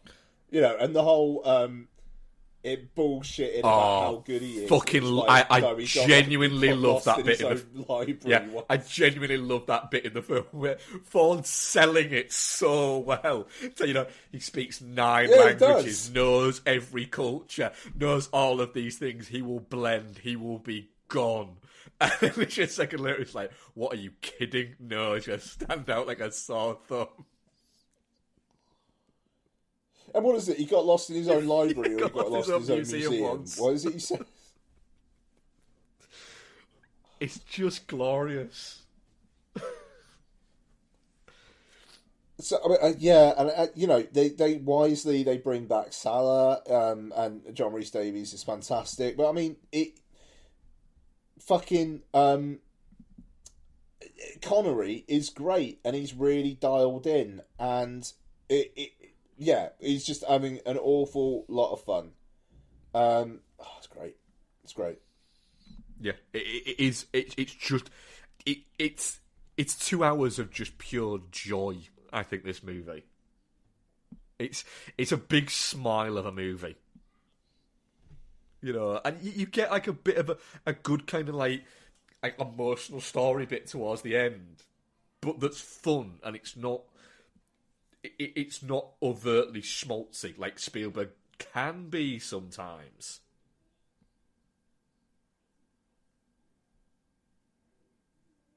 Well, yeah. I mean, it's just I don't know. It sounds very cheesy, but it's a rip-roaring adventure. Yeah. It goes to loads of different places. Like the Holy Grail concept is fantastic, you know, and it's like it is that kind of thing where it's like anybody would want to hunt for that. You get why. I mean, this is the thing with like the Raiders of the Lost Ark as well. It's like the Ark of the Covenant, and you know, being able to see what's inside there is a fucking fascinating idea. And the Holy Grail is just a thing that like basically all people want. And it gets that, yes, you want to see what happens at the end there. Whereas Temple of Doom is, they find themselves in this situation and they've got to try and get themselves out of this situation. Yes, okay, they go there because they, you know, want to like free the kids and get the Sacred Stone back and whatnot. But it doesn't necessarily feel universal. Raiders of the Lost Ark and The Last Crusade, they're very, yeah, you want to see what happens. You like, you are intrigued yourself. And that's a difference, and I think it's why those two films in particular work so well. Yeah, I agree with you. Yeah, it's going back to that kind of archaeological story that makes sense, rather than just a random happening.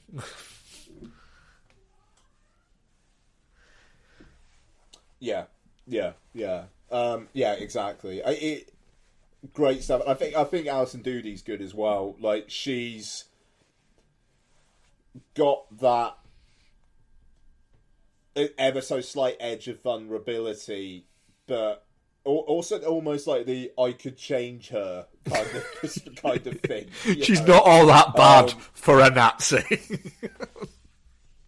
Yeah, exactly. She's a sexy Nazi and she plays it well. Like she does better than Kate Capshaw does. That's for damn sure. Yeah, you are looking at it going, I could maybe get past the Nazi bit. I could for a couple of minutes. Yeah. Right, let's move on. Indiana Jones and the Kingdom of the Crystal Skull. So, with what is it? It's a good movie, Mark. Fuck you. I am not going to disagree with you, but I'm also going to say it is without question the most flawed of them, or it has the most. Lottie just shouted up saying, "You're swearing," so I need to. Sorry, you need to not. Sorry, Lots. So Ford's back, Karen Allen's back, but this time they've brought Ray Winston to basically just shout Jonesy a lot. Jim Broadbent to play the most Jim Broadbent of Stop swearing! of roles.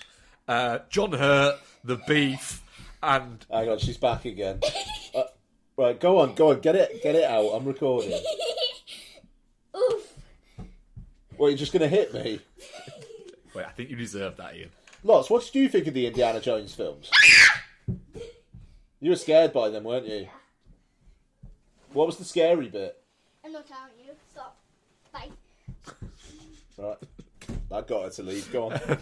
And, you've also got Cate Blanchett when she was in the wig and a voice phase of her career. So written by... I mean, it was working for me, I'm not going to Really? Wow. Written by writer of Kimmy, last week's film, David Koepp. Hell yeah, David Koepp. Yeah. Right, go on. I have two major issues with this movie, and the rest of it I actually quite like. Look, so I think this film works way more often than it doesn't. The opening is great. I wish they played on the aspect of Indiana Jones having to prove that he's basically not a communist.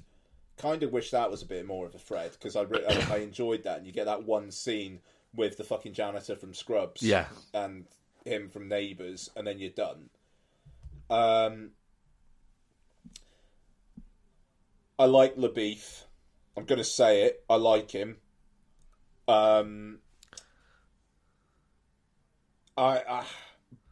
But the jungle chase sequence is probably the worst thing in any of these films.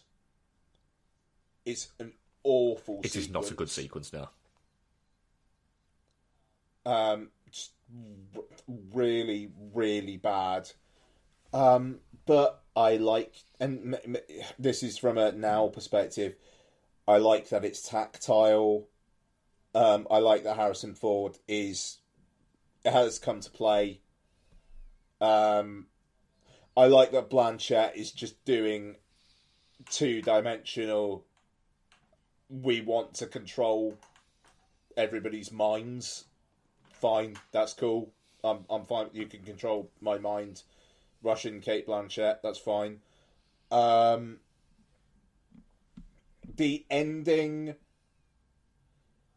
it's a little bit too close to the Ark of the Covenant, kind of like, oh, you wanted to see the forbidden thing or know the forbidden thing, and now we're gonna melt. Yeah, there's a little bit of, you are thinking at some point, is Ford going to turn around and say, close your eyes, everybody, don't look at them. Yeah, quite. But no, I mean, I like I say, I think it works more than it doesn't. It's the worst of the four. Don't get me wrong. And I could see that maybe if you were really super into these films, having this be the film 19 years later, I could see as wow, really. But in the fullness of time and watching it now, I'm kind of yeah, fair enough. I think they probably should have stopped at 3. I'm worried about 5, even though Mads Mikkelsen being the bad guy is well, okay then, what have we got? Yeah, no, I'm intrigued to see what you think. I think it's fine. The thing is, when it's an Indiana Jones movie, the jungle scene not included, because that is the jungle chase scene is just bad. It looks like shit as well. When it's an Indiana Jones movie, it's an awful lot of fun. It's pacey and it ticks along. I don't think it's the best looking movie that's there. It has that new sheen that Spielberg's now got, where I think I paused it while we were watching it and said to highlight to Bex and say, the issue I've got, this is the issue I've got with a lot of modern Spielberg. And it was a scene where when Mutt is first chatting to Indy in that diner place there, and I think he's saying something to the people on the table next to him or something like that. And I paused and said, the problem is, everybody looks like that is the first time they have worn every single bit of clothing they're wearing. Nothing feels lived in at all. Yeah. That's a fair And there's point. a scene later on, I think, where they're being chased through the school, and there's a bit where there's all the kids. I'm doing bunny ears. The school, and it's it's weird that all of those kids went out that morning and bought those outfits. That looks weird, and it feels. It's not. That isn't what the 50s looked like. It's somebody's nostalgic imagination of what the 50s looked like, and it's getting a little bit tiresome. That with Spielberg, for me, to be honest. But I think the relationship between LaBeouf and Ford works. That's quite fun. Bringing Marion back is fun.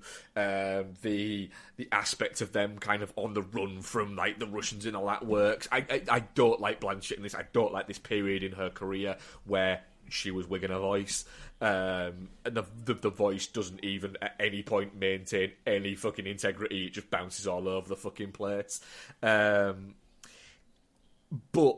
the thing is that you don't understand, Mark, is that it's very erotic. But I don't even think it is, and usually I do with these things. But the bit that I really hate... It's not the film's fault that you don't understand that. It's not the film's fault that you not, don't no. understand that. Sorry, I was hoping it was going to get me this time, but it didn't. But the bit that I hate, that I can't square this circle, is... didn't need to be aliens. It just fucking didn't. And it just rankles with me. It's a bit like, fuck off. Just fuck off. Why? Why did it have to be aliens, George? And it felt like that. It was it completely takes me completely out of it. It felt like an indulgence of the entire wrong times. You could have done something clever with it being anything else. You have the whole of history that you can play with it, and they don't. They have to bring fucking aliens in it, and it really does just bore the life out of me. You didn't need to do it. Yeah, I mean, it's going to be interesting to see what the new one does now that George Lucas has no creative involvement in it whatsoever. Because with Kingdom of the Crystal Skull, Spielberg, Ford, and Lucas all had a basically, I can kill this where it stands if I don't like it kind of thing in like their contracts. So it felt like there could have been a lot of George Lucas in those kinds of turns that it takes. Whereas now, you've got Spielberg, who was obviously creatively involved, because I think he's still producing it. Mangold's doing it, and somebody told me what the working title for the film was, but I can't remember. I'm not going to say it because I can't remember whether they said it was because somebody who knew what it was told them. You know who I'm talking about, don't you? Is there a chance that person was maybe told by someone given where he lives? Possibly. Or am I just making that up in my head? I think if that company was working on it, I'm trying to remember the fucking background on this now. But anyway, you know the subtitle I'm referring to, don't you? Yeah. If it's that, and it's doing that, let's go. Let's do it. King of the Crystal Skull feels like a ending to what was a great trilogy, but it doesn't. To me, it doesn't feel like a fuck you. I think it would have felt like a fuck you if Shia LaBeouf actually put the hat on at the end. Yeah, but the fact they pussy out a little bit with that.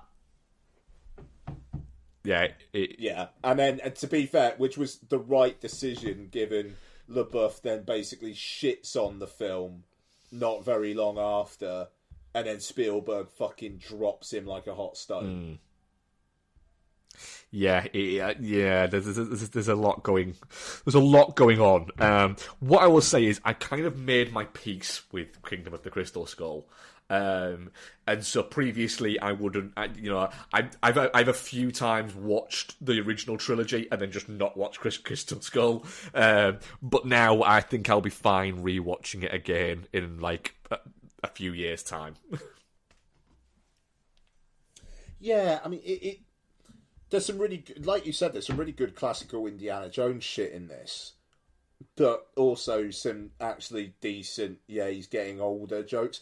Like the bit where he's in the warehouse and he whips and then he misses the car, the van, and then, or the truck, goes into the other one. He's like, damn, I thought I was closer. Damn, I thought I was closer. He's a fucking great delivery as well. Yeah, and then he just punches those guys. It's like, yeah, man, he's back. And the nuke in the fridge thing. It is fucking ridiculous that fridge, goes that far, falls that hard, multiple times, and he's alright, but I don't know, it's a lead-lined fridge. It is kind of like, I actually kind of yeah, the other bit there, you can go, aspect. Do you know what? In this universe, that could happen. Yeah.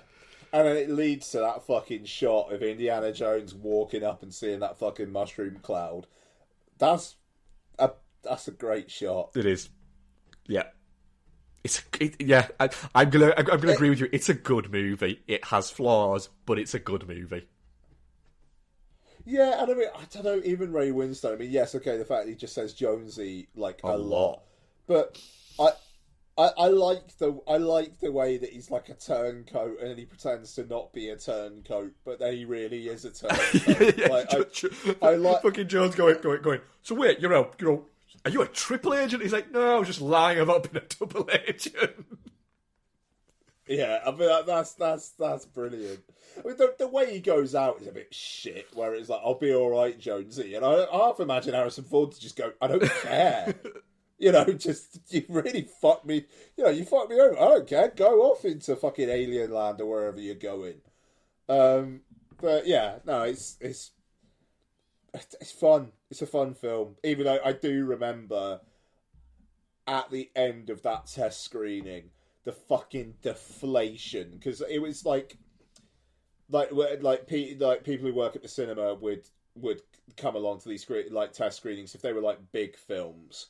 And they we'd let a couple people in per person, and it was pretty full.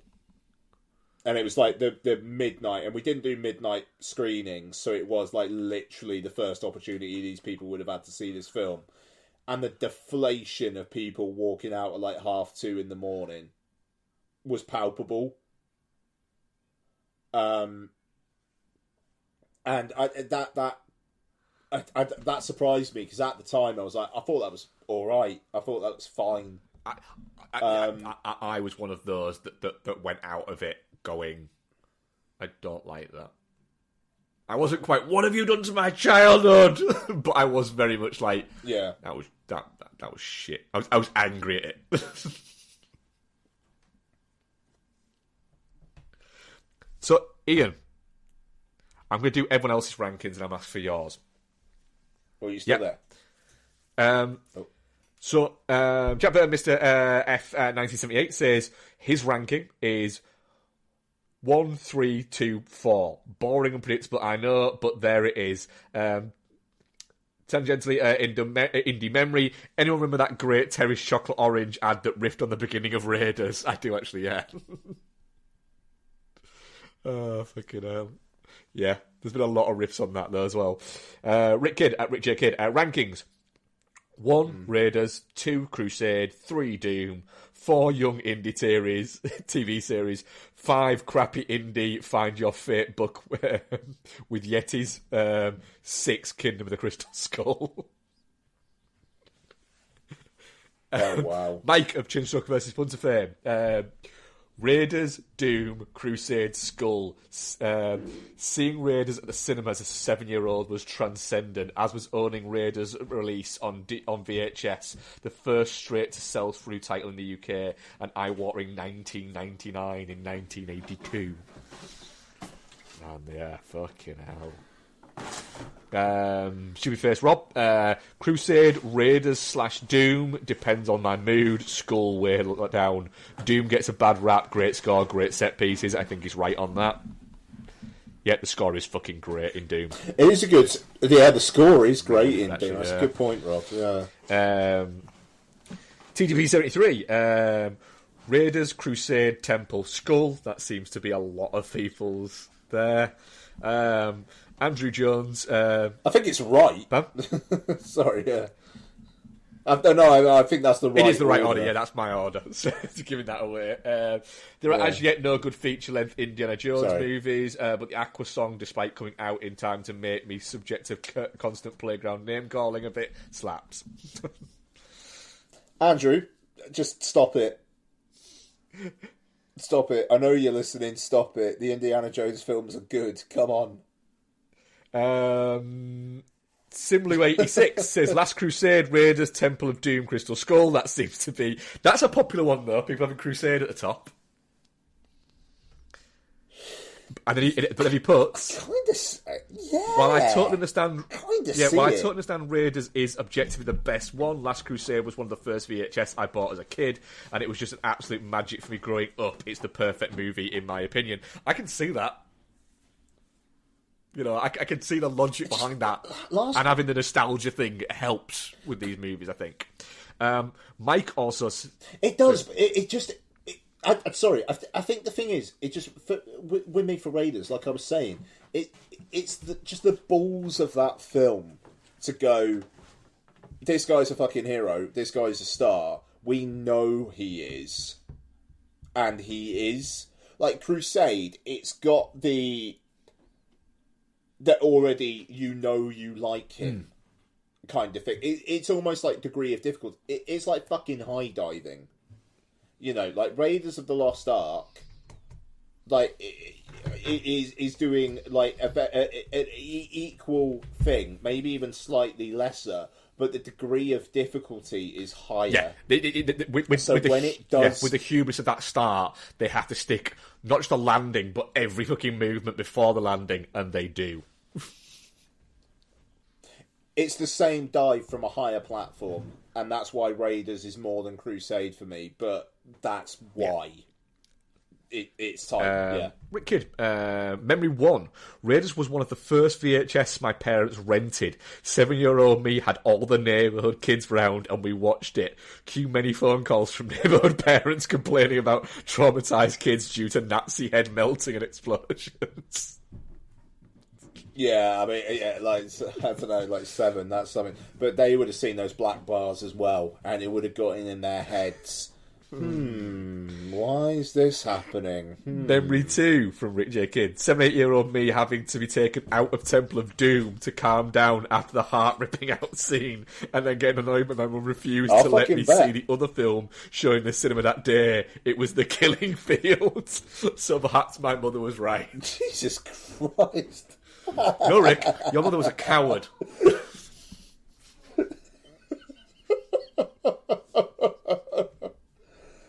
Wow, wait.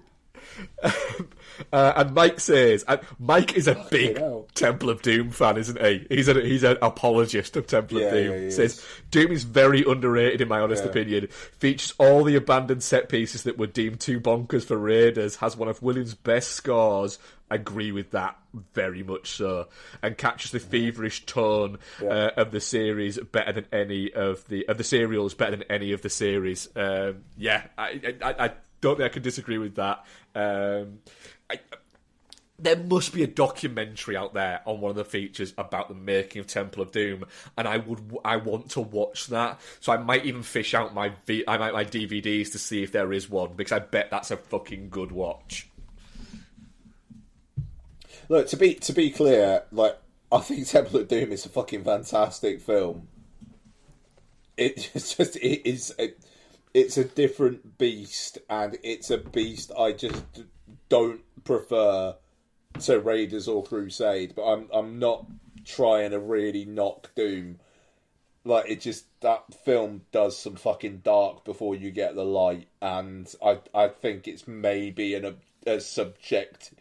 subjective kind of thing. Like, if I felt more in the mood for a darker hued thing, that's the thing. Maybe I'll watch it in a few years' time and I'll be like, actually, no, that's fucking great. And maybe it was like the mood I was in, the fact that, like, Lottie literally said to me, do you think you should be watching this in front of me? And maybe that kind of clouded my judgment. I don't know. That's it. I will go back and watch these again in a couple of years' time, without question. Yeah, I could see me going for it. Like, so when's the next one due now? Has it been pushed out to next year, or has it been pushed out to the year next after year, that? I think. I can't remember what's going next on with year that now. Yeah. I could see me doing them again. I could see me doing them again then, actually, yeah. Questions. We have a couple. Rick Kidd, at Rick J. Kidd. Following a few of my colleagues watching the new Texas Chainsaw Massacre and the recent Chucky TV series, we had a discussion regarding horror movie villains of the 70s, 80s and 90s and who would win a battle royale between them all. Who is your money on and why? Candyman. You reckon Candyman? Which one? Yeah. The 90s one?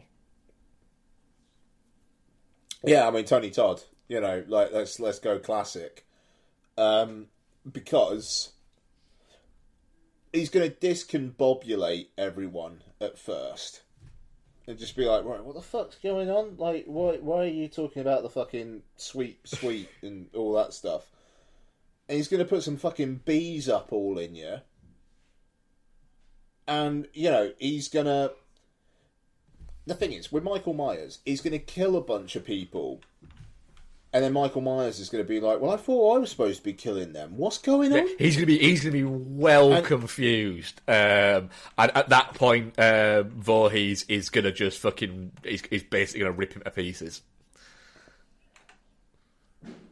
So, yeah, I mean, this is the thing. It's like Candyman is going to set up the pawns and let them all fucking take each other out. And then Freddy is just going to be like, actually, do you know what? I quite like bees. Because this is the thing. In my mind, it would come down to Candyman. I looked at this question earlier on. I've been thinking about it. In your mind, is it that of Candyman and Freddy? Because that's where it got in my mind. Yeah, because it would be the Candyman and Freddy, even though it kind of also depends on like what flavour of Michael Myers you're talking. Because if we're talking like the Fawn trilogy Halloween, then that does get interesting, but it is a supernatural that has been conjured by man, whereas Candyman is a supernatural conjured by like myth and like storytelling and ephemeral things like that. You know, that's the thing with Candyman. He's been conjured by just some fucking force. Now, the only thing I can think that could potentially do battle with that is whatever the evil is, but it doesn't really have a shape from John Carpenter's In the Mouth of Madness. That's a good shout. Because that shit is just gonna also confuse Candyman. That shit is going to inception Candyman. So Candyman is going to do all this fucking psychological shit to all the other killers, but then In the Mouth of Madness, Cthulhu-esque motherfucker, is going to go, you ain't seen anything like that yet. And it's going to trap Candyman in a world where he thinks he's getting the fucking edge, but he's not. So, my answer to which horror villain it would win is essentially whatever the fuck is happening in the Mouth of Madness. I'm willing to go with you on that. I like that story. That makes sense. I made sense of that, and I like that I made sense of that. all it is if your tweet is who is the ultimate horror villain, who is the ultimate horror villain champion, just do that fucking screenshot of Sam Neill watching the film. Done. Explains everything. Dylan Black Lanterns, what's the closest you've come to meeting a hero of yours, film or otherwise?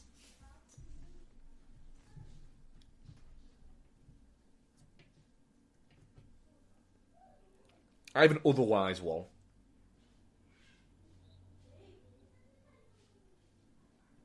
Are you still there, Ian? Sorry, I didn't hear the question. I'm so sorry, I didn't hear the question. What's the closest you've come to meeting a hero of yours, film or otherwise? Oh, God. I'm going to say, I have an otherwise one that isn't film related.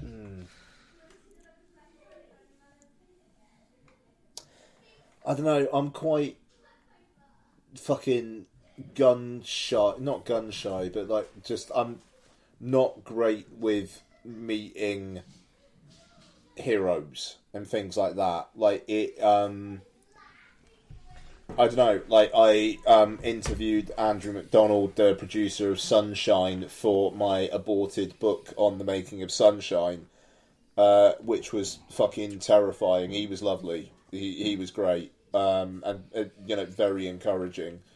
But no, he was terrific. But yeah, like in terms of actual conversations, I don't know. I mean, like I've talked about it on the podcast before, but like they're not heroes necessarily. But actually, I don't know. I mean, like Ty West at the time, like the dude directed House of the Devil, when I fucking took the piss out of him because he wouldn't drink Jack Daniels out the same bottle as other people because he was a germaphobe. So you know, it's like I meet a hero and I'm fucking mean to him. So.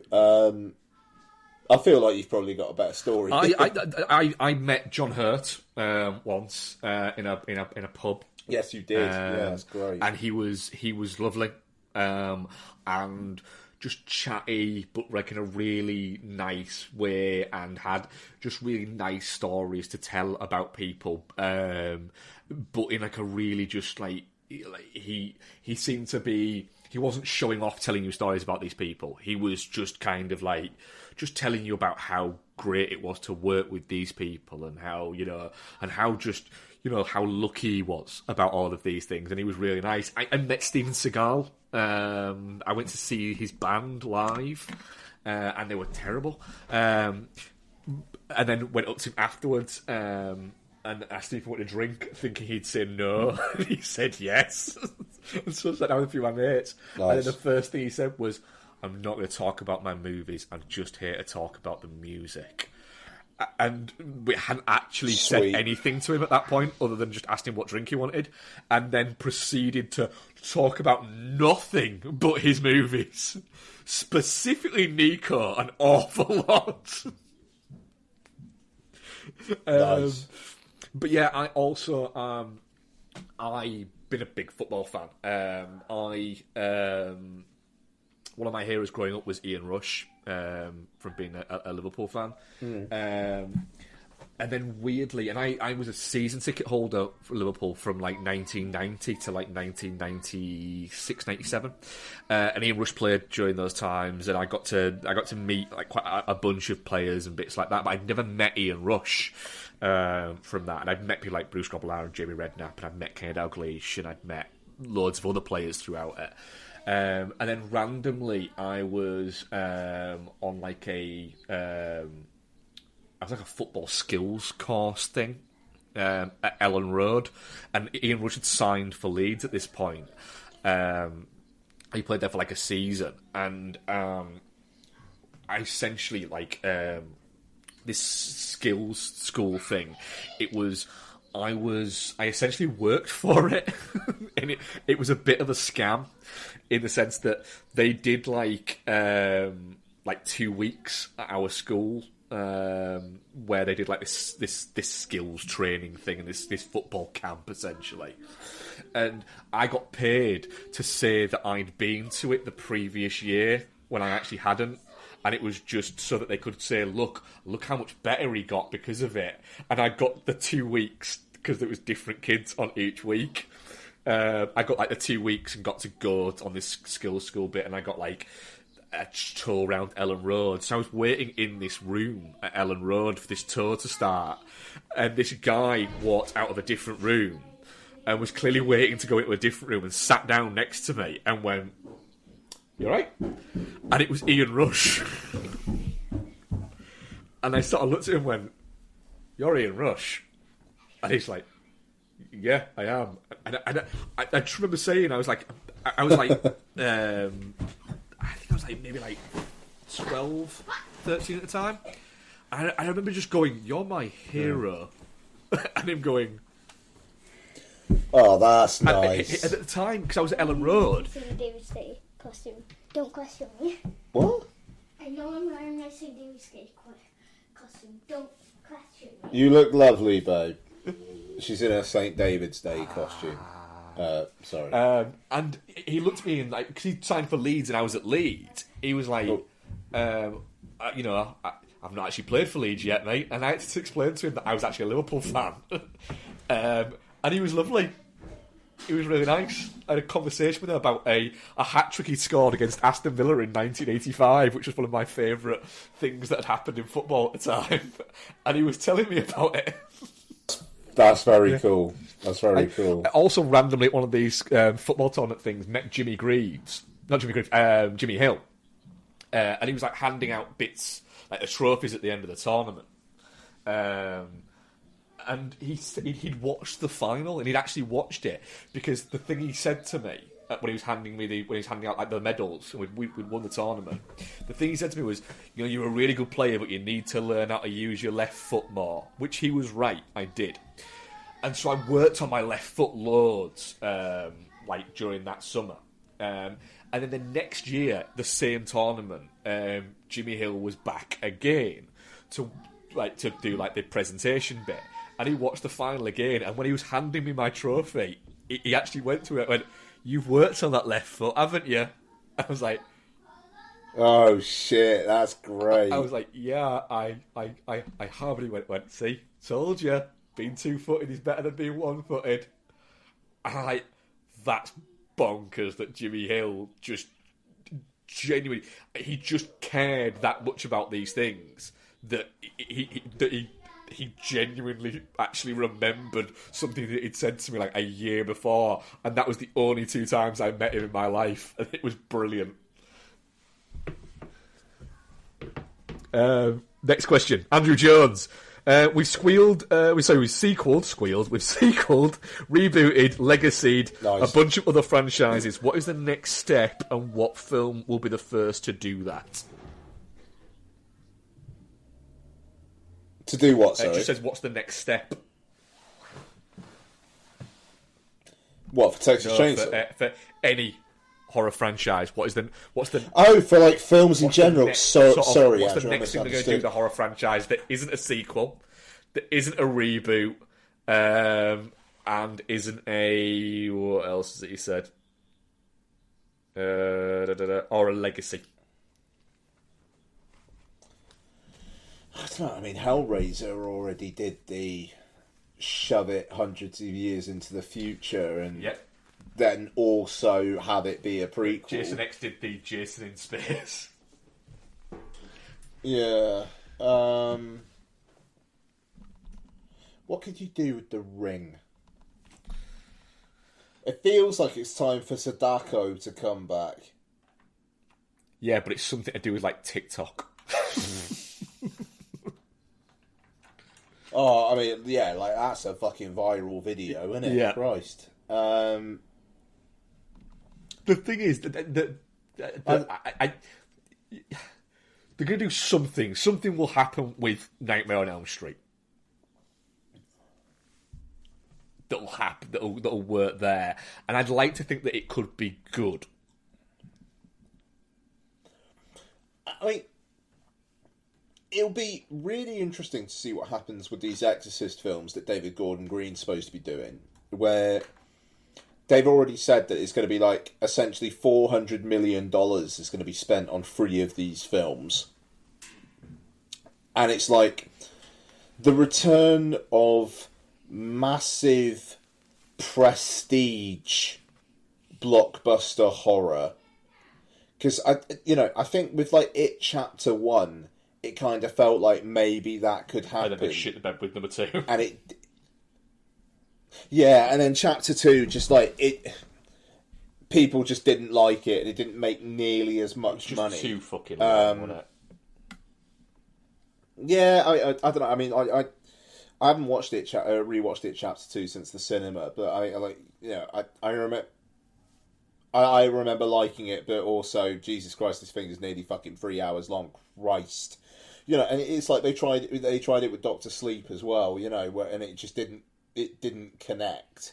But with The Exorcist, it's like, okay, put a massive fucking budget on this, try and make it as prestige-y as possible, let's see what happens. Like, you want to get back to that time where, like, The Exorcist was, like, the highest grossing film of the year it came out in. You know, and you know, got Academy Award nominations and was, like, really well respected. Was it also the highest grossing R-rated movie up until, like, The fucking Hangover or something insane like that? Yeah, I mean, I wouldn't be surprised, yeah. It's... I don't know, I mean... But then Nope gives me some hope as well, as such, where that film feels like it's going to be a horror film, as much as Get Out and Us were, but just on that big canvas. I mean, a horror film shot in IMAX, not just presented in IMAX, but shot in IMAX. That shit doesn't happen often. And, like, the idea of an IMAX-framed scare sequence is pretty boner-inducing. Especially with somebody who has the mojo at the moment of Jordan Peele. Yeah, and just has that fucking confidence. You know, like Us. I haven't rewatched Us since the cinema. And because I've been holding out. Yeah, and Sorry, I'm the same, and I was talking to Becky about this the other day, saying I remember liking it, but being a little bit, but I'm not sure. I think I'm looking forward to rewatching it. I took to it better than I did Get Out at first watch, and I've seen Get Out a few times now, and I've pretty much drunk the Kool-Aid on Get Out. I get what people are saying. With Us, that film as a second film is so, I'm doing my fucking thing, and if you get on board, fucking A, let's go. If you don't get on board, I don't care. I don't, no concessions whatsoever. And I think Nope is going to be that as well.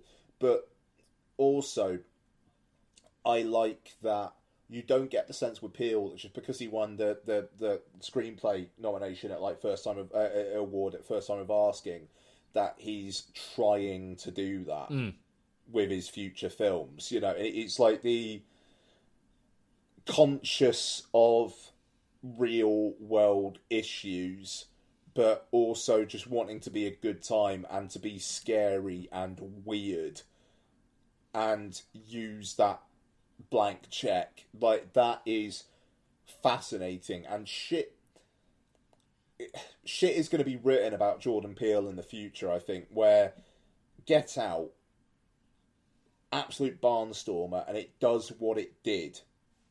And if anything, from a pure cinema point of view, he only gets more interesting from there. And that because Get Out was very much a product of its time. Horror being one of the great A Mirror to Society genres, if not the great. Get Out is a dawn of Trump era film, if ever there was one. That and Black Klansman, just the two. Whereas in terms of pure horror filmmaking going forward, it feels like he is the great hope for what it can do on a big scale. And you've got David Gordon Green doing the Exorcist films, and I'm really looking forward to them, and massive amounts of money being spent on them. But if you tell me, what am I looking forward to next? David Gordon Green doing The Exorcist, or Jordan Peele doing whatever the fuck he's doing with IMAX and all that shit? It's Jordan Peele all the way. And that's after two fucking films. Yeah, he's got you wanting to watch. Dude's 42. Yeah, the dude is 42. We are old enough now that we will either be dead before him or around the same time as him.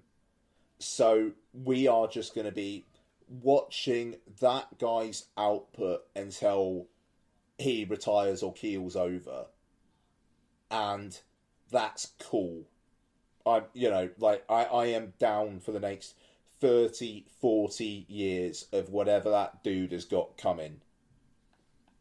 Yeah, I mean, monologued a bit there. But... I agree. Yeah,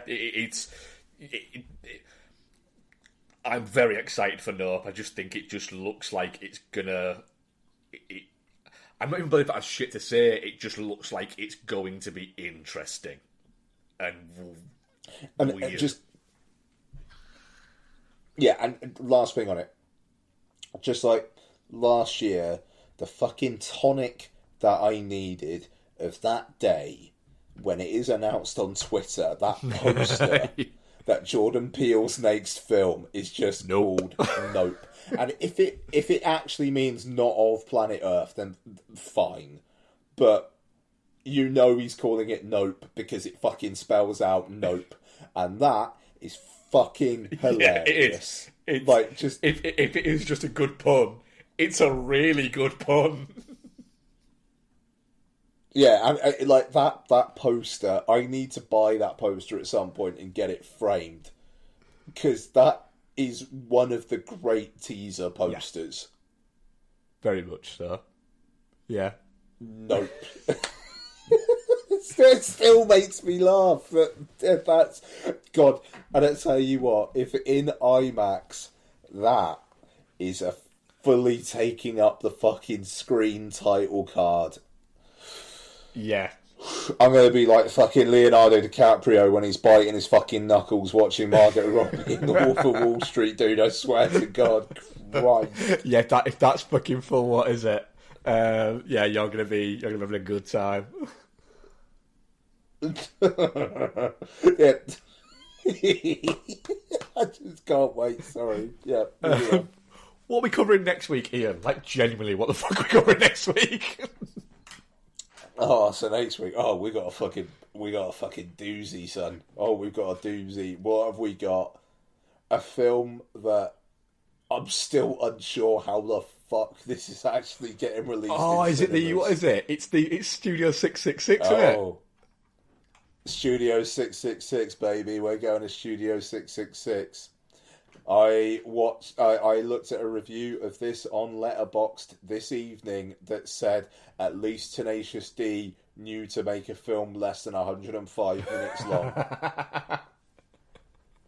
Fucking hell, that's long for that film.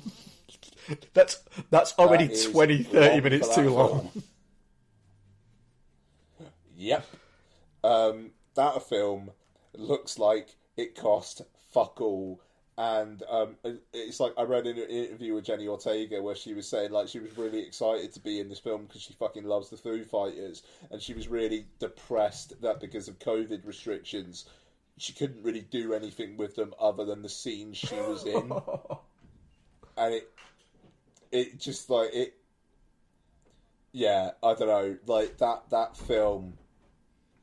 Just the fact that Dave Grohl released an autobiography last year that was actually called The Storyteller, and it's also now got a story by credit on Studio 666. That man is a fucking conundrum. I swear. I mean, just, God, the fact that they've got all the Foo Fighters actually fucking acting in that film, it's going to be something.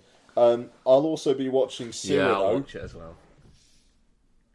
So, you know, there we go. But yeah, Studio 666 is probably going to be the lead review for next week. Right. Well, I did all the preamble at the start of the show, so I can just say thank you very much for listening, and thank you very much for joining me, Ian. Well, thank you, Mark. Thank you very much. Very much welcome. Bye. Come on, baby. Bye. Oh, fucking hell, I enjoyed that.